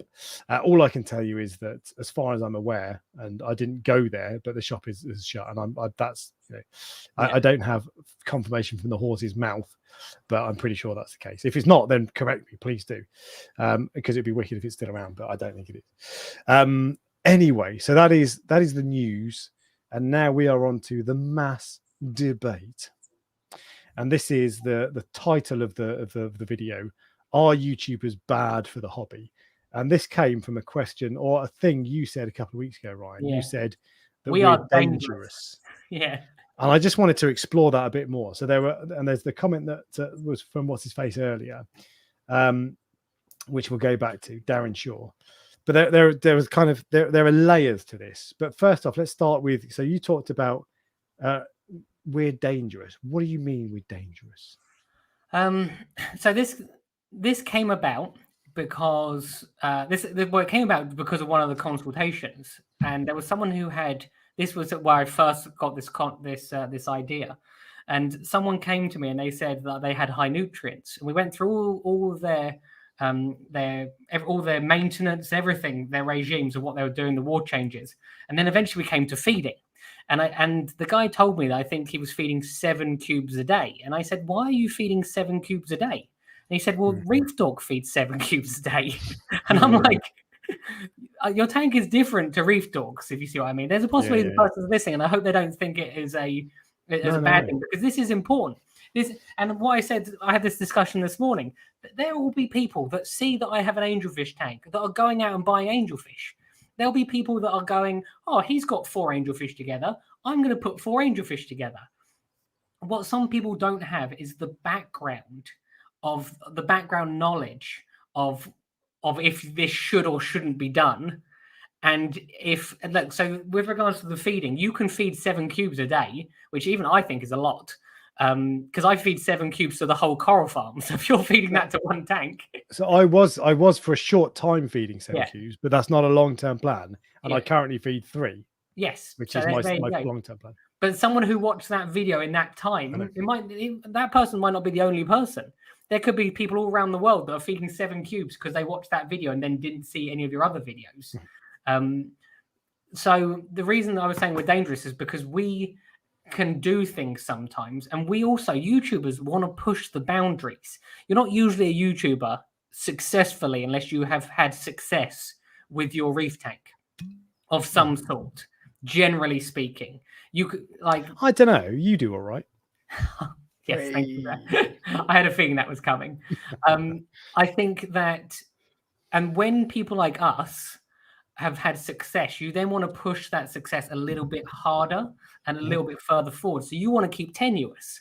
So other people might go, oh, Alex keeps tenuous, I'm going to keep tenuous. But they don't realize all the suffering you did to get to the stage where you can keep it. And that, I think, is where we can be dangerous. But so there's a few things with that then. So does that mean that all information is dangerous? No. Why is YouTube different? I think that, because as I said earlier, sometimes people only want to show their successes. Yeah. People only want to go, this is how well. Remember, I am a YouTuber. So I'm trying to put the negative slant on this. I think YouTubers are great. They provide information for thousands of people, like hundreds of thousands in some cases, that helps people get into the hobby, and they show you what is possible. But if people don't take the context correctly, it can also be dangerous, is what I was trying to say.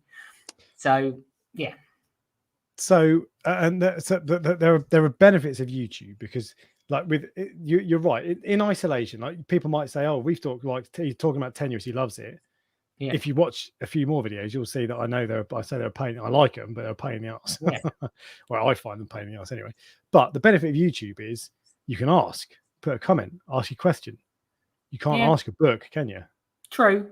But generally, books are usually more scrutinous, more considered. Exactly. Examined before they're published. Whereas there are things that I say sometimes, there was a video I made a little while ago, and the information I put in that video, I will always remember this. So I made a video on gem tanks, and in the context of making that video, that information was correct.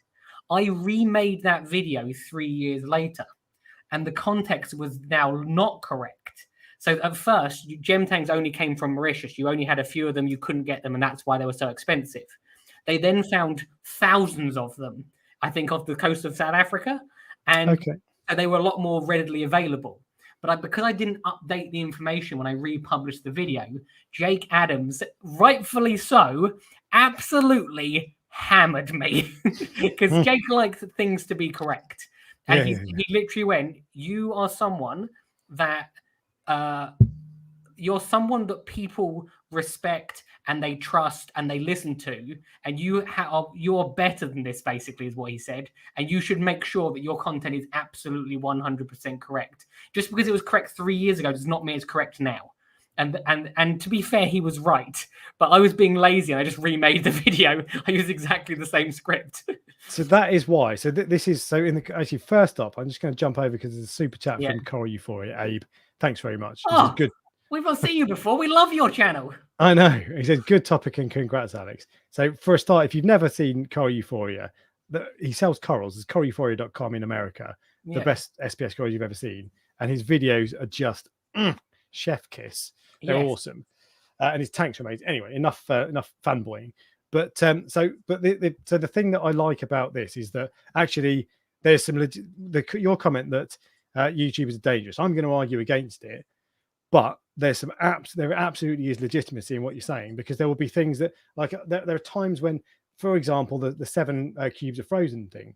There are times when I will say something that's just a throwaway comment, even in a video that I've thought about for weeks and I've planned and all that sort of stuff, and people take it out of context. Or I don't explain it fully, all these sorts of things, and that's the issue. So I always try to make videos that are short and punchy. You'll never see a video of me, or rarely, that's 20 minutes, 30 minutes long, talking about everything. Normally I just want to do 5 minutes, 10 minutes max, get it done, so keep you interested and tell you the basics. So it's not, my videos are never intended as like a complete guide to everything, or very rarely anyway. So but it's very easy, because you can just pick up a YouTube video, watch it, and then be like, right, I know everything I need to know about copper bands now, for example. The video is called "Everything You Need to Know About Copper Bands." So, you know, so that's the thing. But the reason that I'm going to argue against that is because if you follow something blindly, if you watch one of my videos, so I've made a video about why you shouldn't quarantine, and I originally called it, I can't remember. Anyway, hammered you for that video, didn't they? Really, I got loads of people saying I'm unsubscribing. This is so irresponsible. Actually, the message was right. I stand by it. But what if you just watch that one video and say, "Oh, wicked, I don't need to quarantine"? Cool. That's not what I mean. What I'm trying to present one side of the argument. So I'm not. If I was to make a full video on it, it would be 3 times as long, and I'd be saying, right, these are the arguments for, these are the arguments against. But if you just watch that one video and say, well, he said not to quarantine. I like his tank. He hasn't lost any fish. I'm going to do that. That's on you, okay? And if you make a mistake as the viewer, and I count myself in this because I'm a consumer of YouTube as well as a creator. If you make a mistake just taking in one piece of information, that's on you, and you'll make a mistake. That's okay. That's not a bad thing. And the way you're going to learn, there is no way you're going to keep a saltwater tank without making mistakes. And you need to one of the most important skills in the hobby is being able to absorb information, consider it, and weigh it up against other things that you've heard, and rationalize it and process it into something meaningful. Because a YouTuber will always be trying to influence you, or often will be trying to influence you, not to buy products necessarily sometimes, but like I might be trying to say, because we've all got our biases. I like SPS corals, right? So I might be trying to encourage you to get SPS corals. But if you're a beginner, if it's your first ever tank, it's a terrible idea. So you've got to be able to absorb what people say and think, okay, well, you know what? So I'm interested in that, but actually I've also watched a video that Coral Euphoria made, for example, and he said it's a bloody nightmare and you should go for LPS. So I can listen to him. So and that you need to be able to, you can't just watch one video and be like, right, that's it, cool, I'm doing it, which is very easy. The whole YouTube is, it influences you, doesn't it? Whether it's ideas or products or whatever, you watch a video. I've done it before. I've watched a video and you're like, wicked, I'm doing it. Often you're looking for something, you're looking for positive reinforcement. You're like, yes, I've decided I want to do this. Yeah. Let me click on a video that tells me it's a good idea, and it encourages you. But as far as I'm concerned, in the saltwater hobby, it's no bad thing if you're making mistakes, but you've got to be able to process what people tell you. Yeah. Because there's also, especially in the saltwater hobby, there's 1,000 ways of doing it. So you're going to get different people telling you different things. You need to be able to listen to them and say, you know what, I really like the way Reef Bum does things, for example. I actually don't like the way Reef Dork does things. I don't want to change my lights every 3 weeks. Yeah. And so you need to be able to work things out yourself, is what I'm saying. I think another positive, it gives people inspiration for what can happen. And it also sometimes, as I said, if you show people everything, then it almost gives them reassurance as well to go, look, I'm going through the ugly stage. This is what people go through sometimes. I have aptasia. This is what people go through sometimes. I have diatoms, or whatever the problem is. You're not the only person that's faced it. And you can also find information.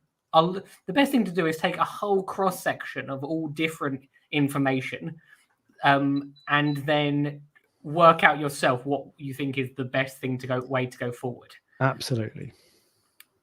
But so I haven't had a display tank for a long time, so I don't include myself when I say about inspiration. But I think your tank is a very good tank. Abe's tank is bloody brilliant. Yeah. Like there's like your tank, and then there's like Abe's tank, which is like up here. I'm not even going to argue that. No. But I think my hobby, I try to inspire people into the hobby. So if you're watching my videos, I'm trying to get you to get into the hobby because I think it's awesome. And subscribe. And subscribe, of course. But I'm trying to get you into the hobby because I think it's awesome. So you've got to bear in mind that I'm going to be slightly biased towards encouraging you. Yeah. There will be times when I'll talk about the negative sides, of course. I always do that. But there'll be some videos I make that my sole purpose of that video is to try to make you join the saltwater hobby. Yeah. And actually, a lot of people comment and say, I've got into the hobby because of you, so it works. Yeah. It's so rewarding when you get those comments, isn't it? It is. I love it. But also, there are other videos where I've made, but the funny thing is, I've made videos where I've tried to put people off because you've got to know both sides of the story, right? Yeah, yeah. And there are times when I make a video saying you should come into the hobby, encouraging people, and I get criticized. Oh, you're making it too easy, all this sort of stuff. It's irresponsible. There are times when I make videos saying it's really difficult, and I get criticized by other people saying, no, you've got to be encouraging people, so you can't win. But the videos in isolation, you can't just watch one video and be like, right, that's it, I know the answer now. And that's why I think that's what you're talking about, danger in terms of YouTubers. I just think, as I said, like at the moment, especially me with the angelfish tank, I am doing things that people shouldn't be doing. I've mixed 3 tanks together. I've put four angelfish in there. Angelfish hate each other. But if you don't take the context of what I'm doing, where I'm adding them very slowly and acclimating them together, and it's working. If you're going to a fish shop and you're buying 4 angelfish and put them in the tank because you've seen that's what I've done, that's a very, very bad idea. Now, I'm not saying I'm encouraging that. I'm just saying if you haven't seen the first video of the introduction and you've just seen 3 videos along the line, and you just go, oh, look, there's 4 angelfish in that tank, I'll give that a go. That is a dangerous thing to do, basically. But the thing with that is that so you can't have every video covering every side of every argument. Yeah. And even if you did, people don't watch my average watch time is about 50% to 2/3. So people watch that much of my video. So even if at the end I present the other side, people don't watch it. I can't force people to watch it. I can do things to make it engaging and try to keep people watching. But not that engaging at 50%. Well, either way. So you can't always do that. But the thing is, so the comment that you've made before, we're dangerous. Yeah. You've kind of couched that in terms as if to say, so we need to be a bit more careful. And we absolutely, like YouTubers have got a responsibility to be careful and say, not say things that are negative or are careless and clumsy. But at the same time, I don't ever feel like I need to hold back. Like if I'm always thinking, I need to be careful, I don't want to say the wrong thing, all that sort of stuff, I'm never going to say anything. So I've got to be able to talk freely. And if that means that some people sometimes take what I say and they misinterpret it, well, so be it. Because at the end of the day, that's better than just trying to tread a line. And if you try not to say the wrong thing, you'll end up saying the wrong thing anyway. So it's important to realize that there can be a bit of danger, but at the same time, I don't ever want that to censor me, if you see what I mean. Yes, yeah. So because you might help 1,000 people and you might harm one person as well. Yeah. But when with the comments you get, you might get 100 positive comments, and the one negative one is the one that sticks with you, isn't it? Oh, completely. Not so much anymore. I got used to it, or I don't really care anymore, and that's genuinely the truth. And usually, I send them to you, or you send them to me because we think it's funny. But yeah, it's I just really I'm more considerate these days than I probably used to be, with regards to going, this is a bad idea, but I'm doing this based on like my experience, and that experience is 15 years. Yeah. So if your experience is 3 weeks, don't do this. Indeed, and it's right to be careful and to be a little bit cautious about the things we say. Because, for example, if I was just to make a video saying, "Hey, get a copper band. This is how you keep them," that's a bad idea. On the other hand, people don't do that. Go on. Yeah. On the other hand, if you look at the other, I love how Aqua Splendid's here as well. A few YouTubers are starting to pop up now. I thought that might happen. Yeah, I had a feeling that would happen too. If I saw this video, I'd click and I'd be like, "Is he going to say something about me?" Yeah. The other option where people will generally get information from YouTube, where they get it from one source, or they get it from a forum, where they can post one thing and get 10 different opinions. And this is the thing. You don't know the history of those people. You don't know what their tanks are like. Whereas at least you can have some level of trust based on the people you know what they're doing. So forums, often people will have a tank thread, so you can go and see them. So you can do that.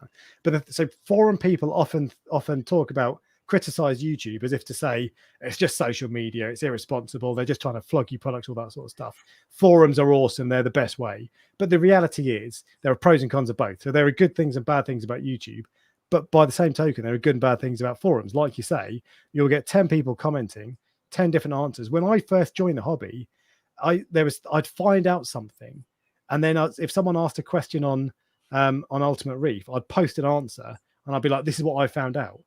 And actually, it turns out that's rubbish. But I'd only been in the hobby 6 months, and I thought I knew because I discovered something. Yeah. And you can't fish those people out. So it's not just that. So forums aren't just the absolute best place, and you must go there instead of watching YouTube. There are good and bad. You should be on a forum, absolutely. Yeah. But you should be on Facebook as well, and you should look. There are pros and cons of all of them, is what I'm saying. And often people on YouTube will say YouTube is the best, don't look anywhere else. Forum people will say forums are the best, don't look anywhere else. The reality is it's pros and cons of everything. The other thing is, so there's the other thing I want to talk about was reviews, and there was someone, Philip Harrison. So he said he never saw a bad video about that ridiculous reef delete thing. Do you know the reef delete, the Aptasia zapper? Yeah. So actually, I completely disagree. Every single video review, and this is credit to the YouTube reviewing community, every single review talked about it and said, you've got to press it down. So you've got to constantly keep your finger on it. You've got to do it for 2 minutes or something. Makes your finger ache. It makes your finger ache. And you've got to do it. It won't kill it immediately. You've got to do it the next day, and then the next day, and the next day. So every single video talked about that. So credit, because there are times when a product will come out, you'll get reviews, and then I'll just say, oh, it's brilliant, blah, blah, blah. Actually, the reef delete, I don't agree. I think that with the people who did reviews, they all talked about the bad things. And there are times when sorry. No, I wasn't going to interrupt. I was just thinking. And there are times when people do just say, "Oh, it's brilliant," because it's And the thing is, so no matter what anybody says, myself included, if you've been given something for free, there is an element of you, and you can be completely unbiased, and you can say, you know what, I'm going to present the pros and cons of this. But there will be some part of you, because generally, the people who I know who are YouTubers in our hobby are nice people. If someone does something nice to you, you feel obliged to do something nice to them. So when someone gives you a free product, then you feel obliged. And you can put that to one side, and I do, and I talk about the pros and cons all the time. But there is a part of you, no matter what, that thinks, and it might just be the way you phrase something or your tone of voice that is a bit more chirpy or whatever. But there's always a part of you that feels obliged to say something positive. On the other hand of that, because you know that you're going to feel like that, sometimes you don't want to take products because you don't want to feel obliged to say something nice. Absolutely. And I think it's worth mentioning. Okay, there are a lot of companies which contact a lot of YouTubers to go, look, we want you to advertise this product, and we'll give you this product for free, and we want you to do a video on it. And that's just good business for them, and it's good marketing for them, and people will do it. And you're right, people will want to say positive things because they want to work with that company going forward. Yeah. The longer you've been in YouTube, the less you need. Yeah. So if you've already got all the best lights, so you've got already the best tank, and you've got all the best thing, the less you want to do that. So I know that you all the time get contacted about stuff, and I all the time get contacted about stuff. And sometimes this stuff is £1,000, some of these pieces. But we had this discussion literally on the phone a couple of days ago, didn't we? And you said to me, why aren't you taking that piece of kit? And I went, I'm a bit worried. It's too complicated to set up. And it's as simple as that. So I don't want the hassle of having to like film something I don't know enough about. Because but it takes a lot of time. And when you first start out, getting free equipment is awesome. And I don't want to sound ungrateful, but now I've got to the point where if someone sends me a piece of equipment, I've got to set it up. I've got to swap it over for something I've got already. I've got to worry about, is it going to change things in my tank? Yeah. If it's like I've been offered supplements or like alkalinity, calcium, I get offered that stuff all the time. I always say no because there's a real risk that I'll lose something. If you're changing a skimmer, it's probably not going to change anything. But it's a massive effort. And actually, as a YouTuber, you don't get much out of it. You get a free piece of equipment, but the chances are you don't really need it. But you don't need a skimmer if you've already got a skimmer. Exactly. Why do I care? All right, it might be a better in inverted commas because it's got some new features, but I don't care. So it's a burden. The manufacturer gets all the plus side because they get free advertising. Correct. As a YouTuber, you've got to spend hours on end preparing the video, setting up, thinking about it. Even if you're completely open and honest, people will think that you're being biased anyway. Yeah. So it's not legally you have to tell people these days, don't you? So you do, yeah. You can't like that doesn't mean people do it. Does it not? No, I got offered a piece of equipment recently that I got told about. There was a payment involved. I won't go into the details, but there would have been a payment involved. The juicy gossip. I'll tell you afterwards. There was a payment involved. Yeah. And I didn't end up getting it, but I found out that that other people had it and hadn't disclosed it in the way that I think you should do. Yeah, because you're required. Exactly, yeah. But so just because you're supposed to doesn't mean that you do. And also, that part of that is, I'm not just slagging people off here. Part of that is, if you make a video about a product and the first thing it says is, this is sponsored, I've been paid for this. Yeah.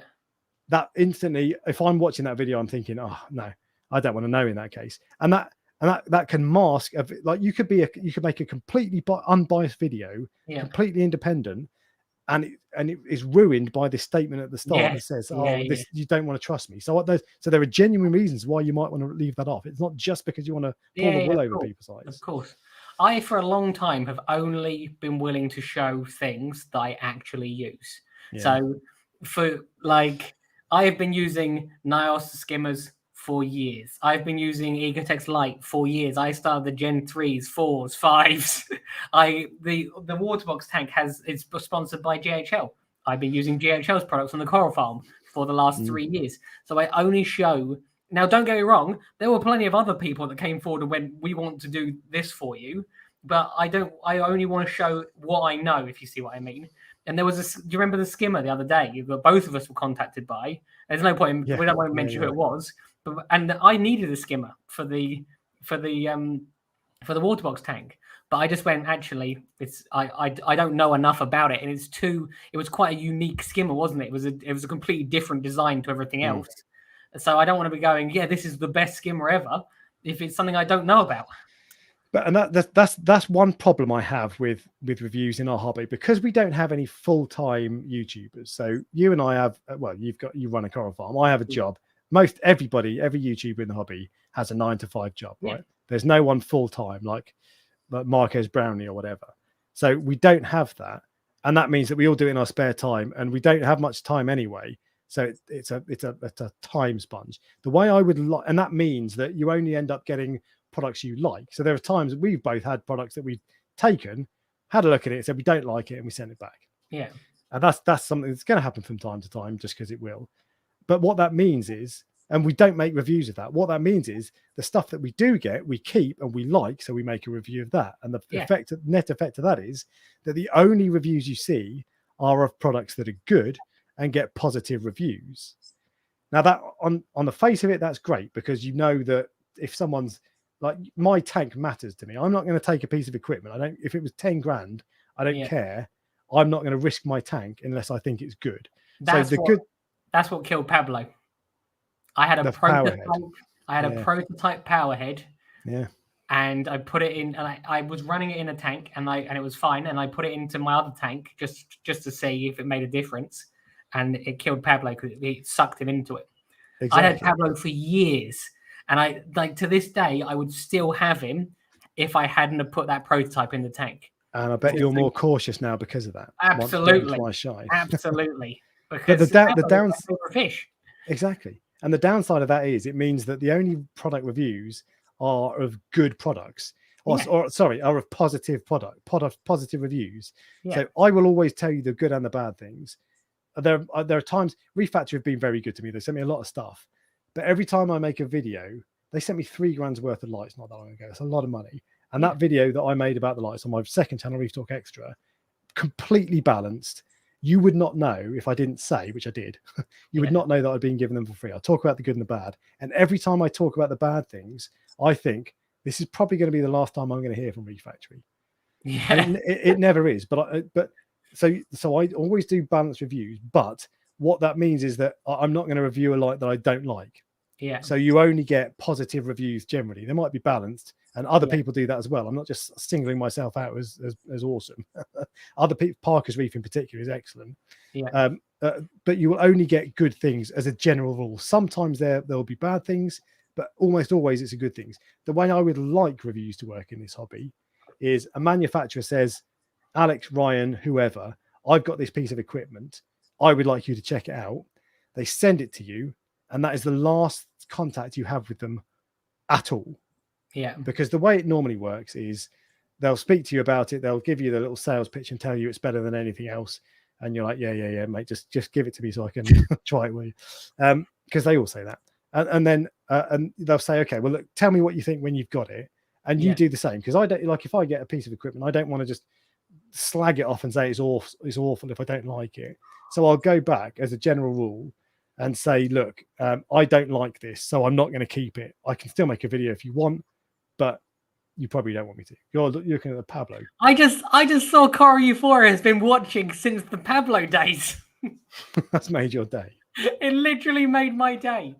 Because there are very few YouTubers that I actually watch, but I do watch yours, your channel. So because the videos are very different. I'm like fanboying, which is what you were doing earlier. But yeah, I watch your video. I don't want to watch Alex's. So don't watch mine. No, I know. More's the pity. But the point is that like you end up getting only positive reviews. The way I would like it to work is a manufacturer sends you a product and says, there you go and make a video about it. Yeah. I would love that. It would make my life easier as well. Yeah. Because then you can get sent a piece of equipment and you might not like it. And that happens fairly often. Most equipment is good, to be fair. But every now and then you'll get something that you're like, I don't like it, because it'll be something like the cable's too short or it's too noisy or whatever. Or the app or something like that, yeah. But I would love to be able to say, you know what? You send it to me and I'm going to make a review. If I say it's crap, and not just balanced, some good or some bad, I actually think it's a bad piece of equipment. Yeah. I would like that. And this is one of the things I think you were talking about when you said it's dangerous. Yeah. Because I think do you think that we could crush a product, basically? Is that what you're saying? I'm putting words That's into why I try not to be a minute ago I did it about the frozen food thing. I came across as negative, but I've never tried it. It could be brilliant. I'm assuming that it's not for me, but that might be harming that person who I think I've actually met that person at one of the shows. Okay. But what like how can I harm him based on something I've never even tried, if you see what I mean? So this is where you and I disagree. So as far as I'm concerned, bad reviews don't trash products. It's interesting. And they certainly don't trash bad products. I'm not aware of anything, and this is mobile phones, cars, skimmers, everything, where I've seen a YouTuber made a review of it, said it was awful, and then nobody bought it. Products don't do well if they're bad products, not because of one YouTuber saying one thing. And certainly a YouTuber review isn't going to trash a good product. If I came out and said, I don't know, the Vortec MP40 is awful, it's a good product. People are still going to buy it. Yeah. So I don't, it will have an influence. Absolutely. There might be a bump or whatever for a week, or it might have an impact. I don't believe, and that's why I'm more comfortable with the idea of, I'd love it if we can have like an agreement in the hobby where all the manufacturers say, yeah, this is how we can do it, and all the YouTubers say, yeah, this is how we can do it. You send it to me, I'm going to make a review. I might say it's rubbish. I don't think that would trash a product. So if you send me a product that I think is crap and I say it's crap, that's not going to make the difference between it selling 1 million units and selling 2 units. It's not going to sell 1 million units if it's no good. So personally, I'm comfortable with that. I also think that sometimes products speak for themselves. So if you can set up a beautiful reef tank and it's running any lights, Radion, the GHL Mitra lights, or the AI lights, if you can set up a tank with any of these lights and people see a beautiful tank, some people will go, what lights is that tank running? I'm going to get those lights. So it's not even about the review for the product. It's about just having it there in the background and people seeing for themselves. Exactly. And the reality is that if you look at the common denominator of all the best tanks in the world, if you lined up, if it was possible to choose the best 10 tanks in the world, you wouldn't be able to say, they're all running Radions, or they're all running a NIOS skimmer. They will all be doing things broadly the same, but they'll have different equipment. The thing in common is they've got an awesome hobbyist behind them. So the equipment doesn't make a difference. On my tank, I have Reef factory lights. Before that, I had Kessel and I've had Radions before. None of that makes a difference. The brand doesn't matter. What matters is the way you do things. So the equipment, it doesn't matter if you've got a NIOS skimmer or a Red Sea skimmer or a GHL skimmer or whatever. It matters how you run the reef. The equipment is it feels important, but it's nowhere near as important as what's in your noggin. It's how much you care. How much you care is like so much, because caring also takes into consideration how much you're willing to learn. It takes how much you're willing to spend, how much time you're willing to put into the hobby, how much you're willing to restrict yourself in making stupid decisions, which sometimes is harder than others. So all of those things come into how much you care. And one thing that all good reef tanks have behind them is someone who cares. And if you don't care, you're never going to have a good reef tank. It's as simple as that. Because that's one of the things I say to people during the consultations when they go, I don't really test. I go, do you think any of these people that have amazing tanks don't do any testing? And they go, no, I'm quite harsh with people. But that's the way it should be. And they go, yeah, you're right. Yeah. So I go, minimum test once a week. Simple as that. And you're already like part of the way there. But you're harsh on people, because that's a good thing. People don't pay you 60 quid to stroke their ego. It's a waste of money. People might not think they want it, but what they need is for you to be tough with them and say, you're not doing this. You need to change this. This is most people just need a kick up the arse. Exactly. And trust me, I love giving people a kick up the arse. There's one comment that I really like. This is from Steve Webb. He says, I'll watch a YouTuber product review and then make my own mind up. Amen. That is the way everybody should do it. Never say, even if it's me, and I promise you I'm honest and open, but even no matter who it is, don't ever just say, Reef Dork said, this is good, therefore I'm going to get it. Reef Dork said Kessels are his favorite lights, therefore I'm going to get Kessels.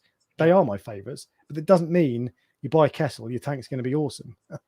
So you should watch reviews. You should watch a few reviews, make your own mind up, and listen to the things these people say. And actually, I'm going to give credit to the BRS reviews that Thomas does.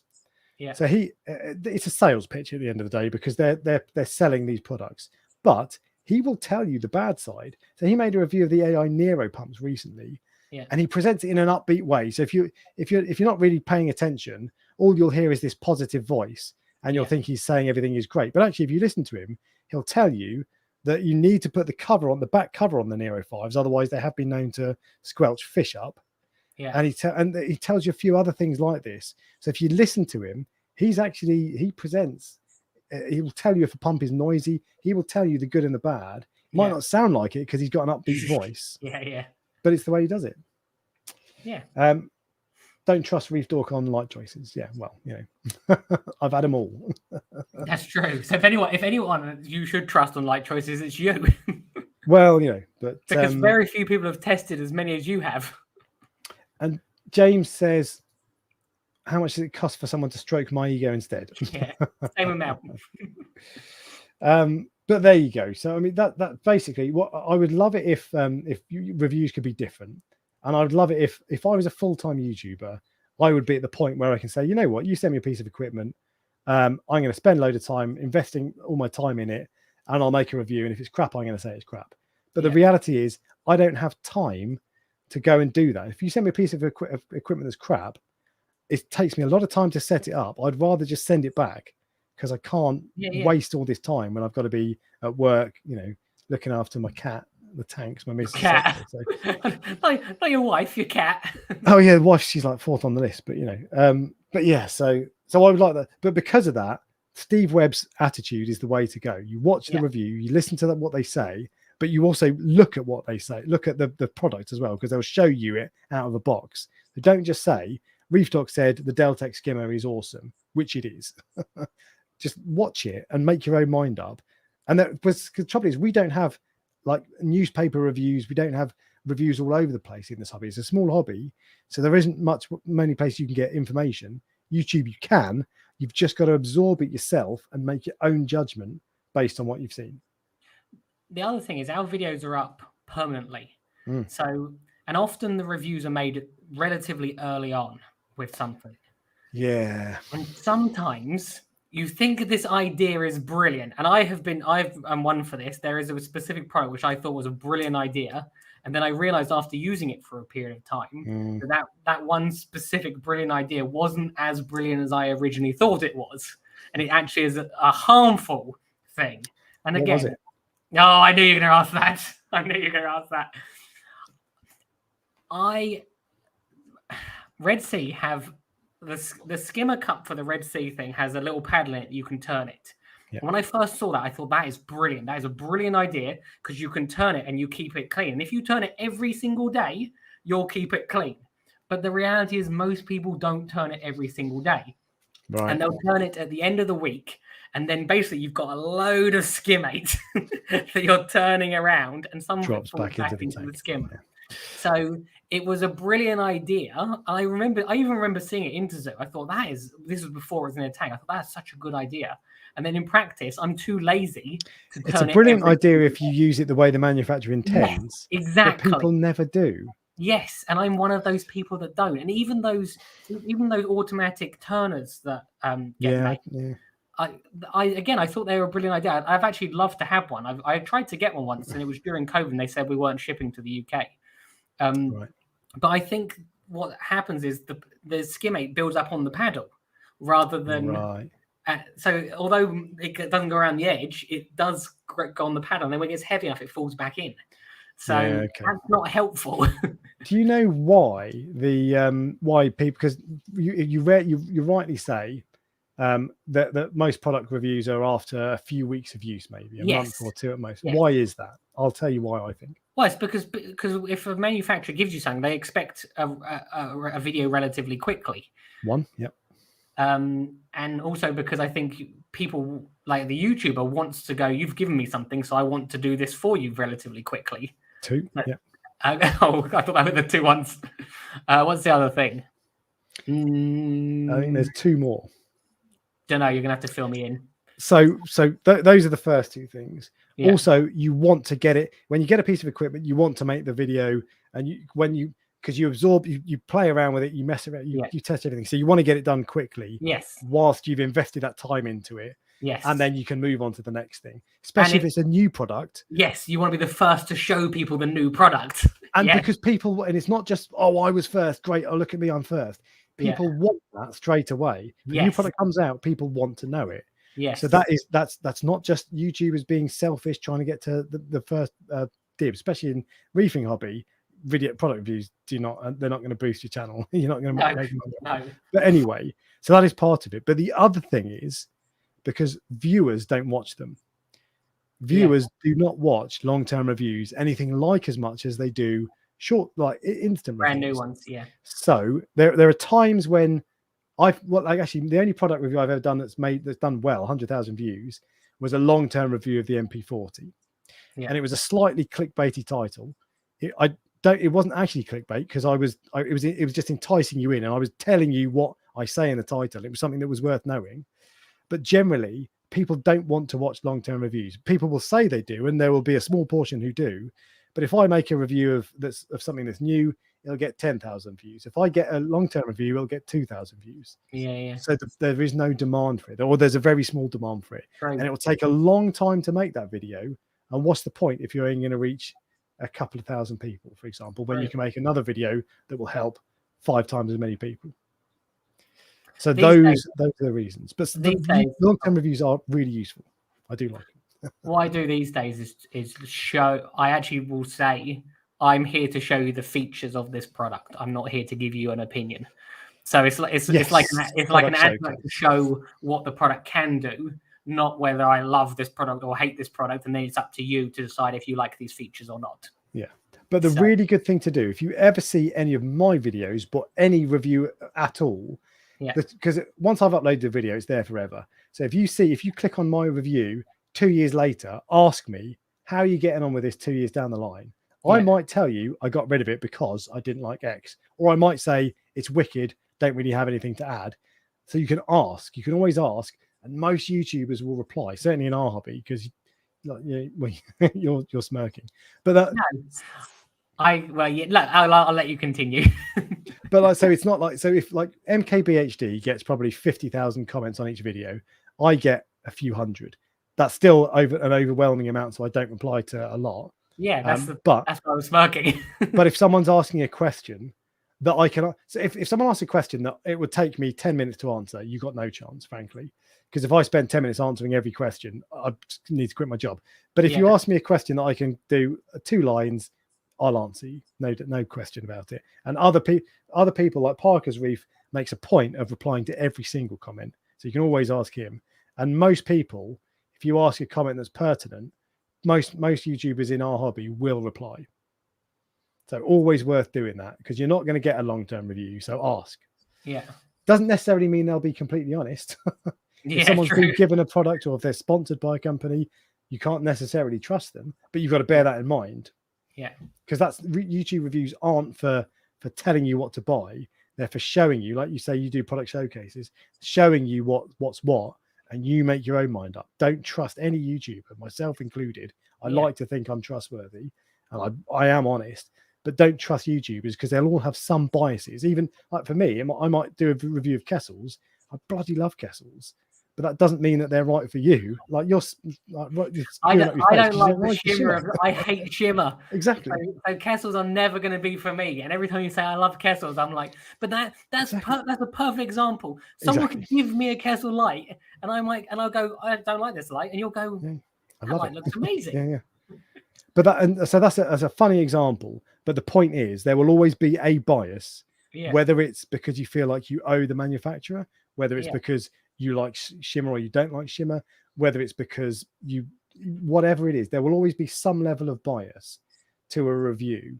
And so that's why you should always think, ask yourself, what would Steve Webb do? And what Steve Webb would do is he'd listen and he'd disregard all the recommendations. He'd absorb the facts and then make his own mind up. Yeah. Amen, Steve. And on that note, in answer to the question, are YouTubers bad for the hobby? No, absolutely not. I think YouTubers are absolutely fantastic for the hobby. I'm bound to say that, aren't I? Because I've got my biases. But this is a small hobby. We don't have mainstream media. We don't have millions of magazines, all these sorts of things. YouTubers are absolutely fantastic for the hobby. We don't even have millions of other people that we can meet in person. Indeed. you've just got to be a little bit cautious with what people say, because for a couple of reasons. One, if it's a review, there's going to be some level of bias. It might be absolute 100% I'm being paid bias, or it might be I like shimmer and you don't like shimmer bias. Yeah. But there'll be some level of bias. And if it's advice, you've got to realize that it's to advise you on how to keep clownfish. My video is 10 minutes long. Really, I want to talk to you for an hour, and I want it to be a two-way conversation. So those are the things you've got to bear in mind when you're watching them. YouTubers are not bad for the hobby. I won't hear anyone. I'll challenge anyone who says they are, but there's a caveat, and you've got to be careful with certain things. There you go. I think we're done. Thank you all for watching. Is there anything else you'd like to add, Ryan? No, I think I've really enjoyed this stream. Actually, it's interesting because some streams are well, you know this already. Some streams, there's definitely a difference in us, our energy levels. Whereas I actually really enjoyed this one. Yeah, I did as well. I'm passionate about this subject as well for obvious reasons. The only thing I would have liked to do, because we were quite engaged and we were sort of intense. I didn't get to see most of the chat. And Aqua Splendor, sorry, mate, Nicola, I missed you. There are loads of comments as well that I missed that I would have liked to engage in. I always watch these videos back, normally at 2x speed, but also I read everybody's comments. But I would have liked to engage more. I couldn't. But never mind. Apart from that, any other final words of wisdom, Ryan, before you? No final words of wisdom from me. Okay. Well, in which case, you don't get many words of wisdom from me usually, do you? It's true. So thank you for joining, Ryan. Thank you, everybody, for watching. Don't forget to join the Facebook Prestige Reef Dork Show group, and we'll catch you next week. Bye, guys. See you later.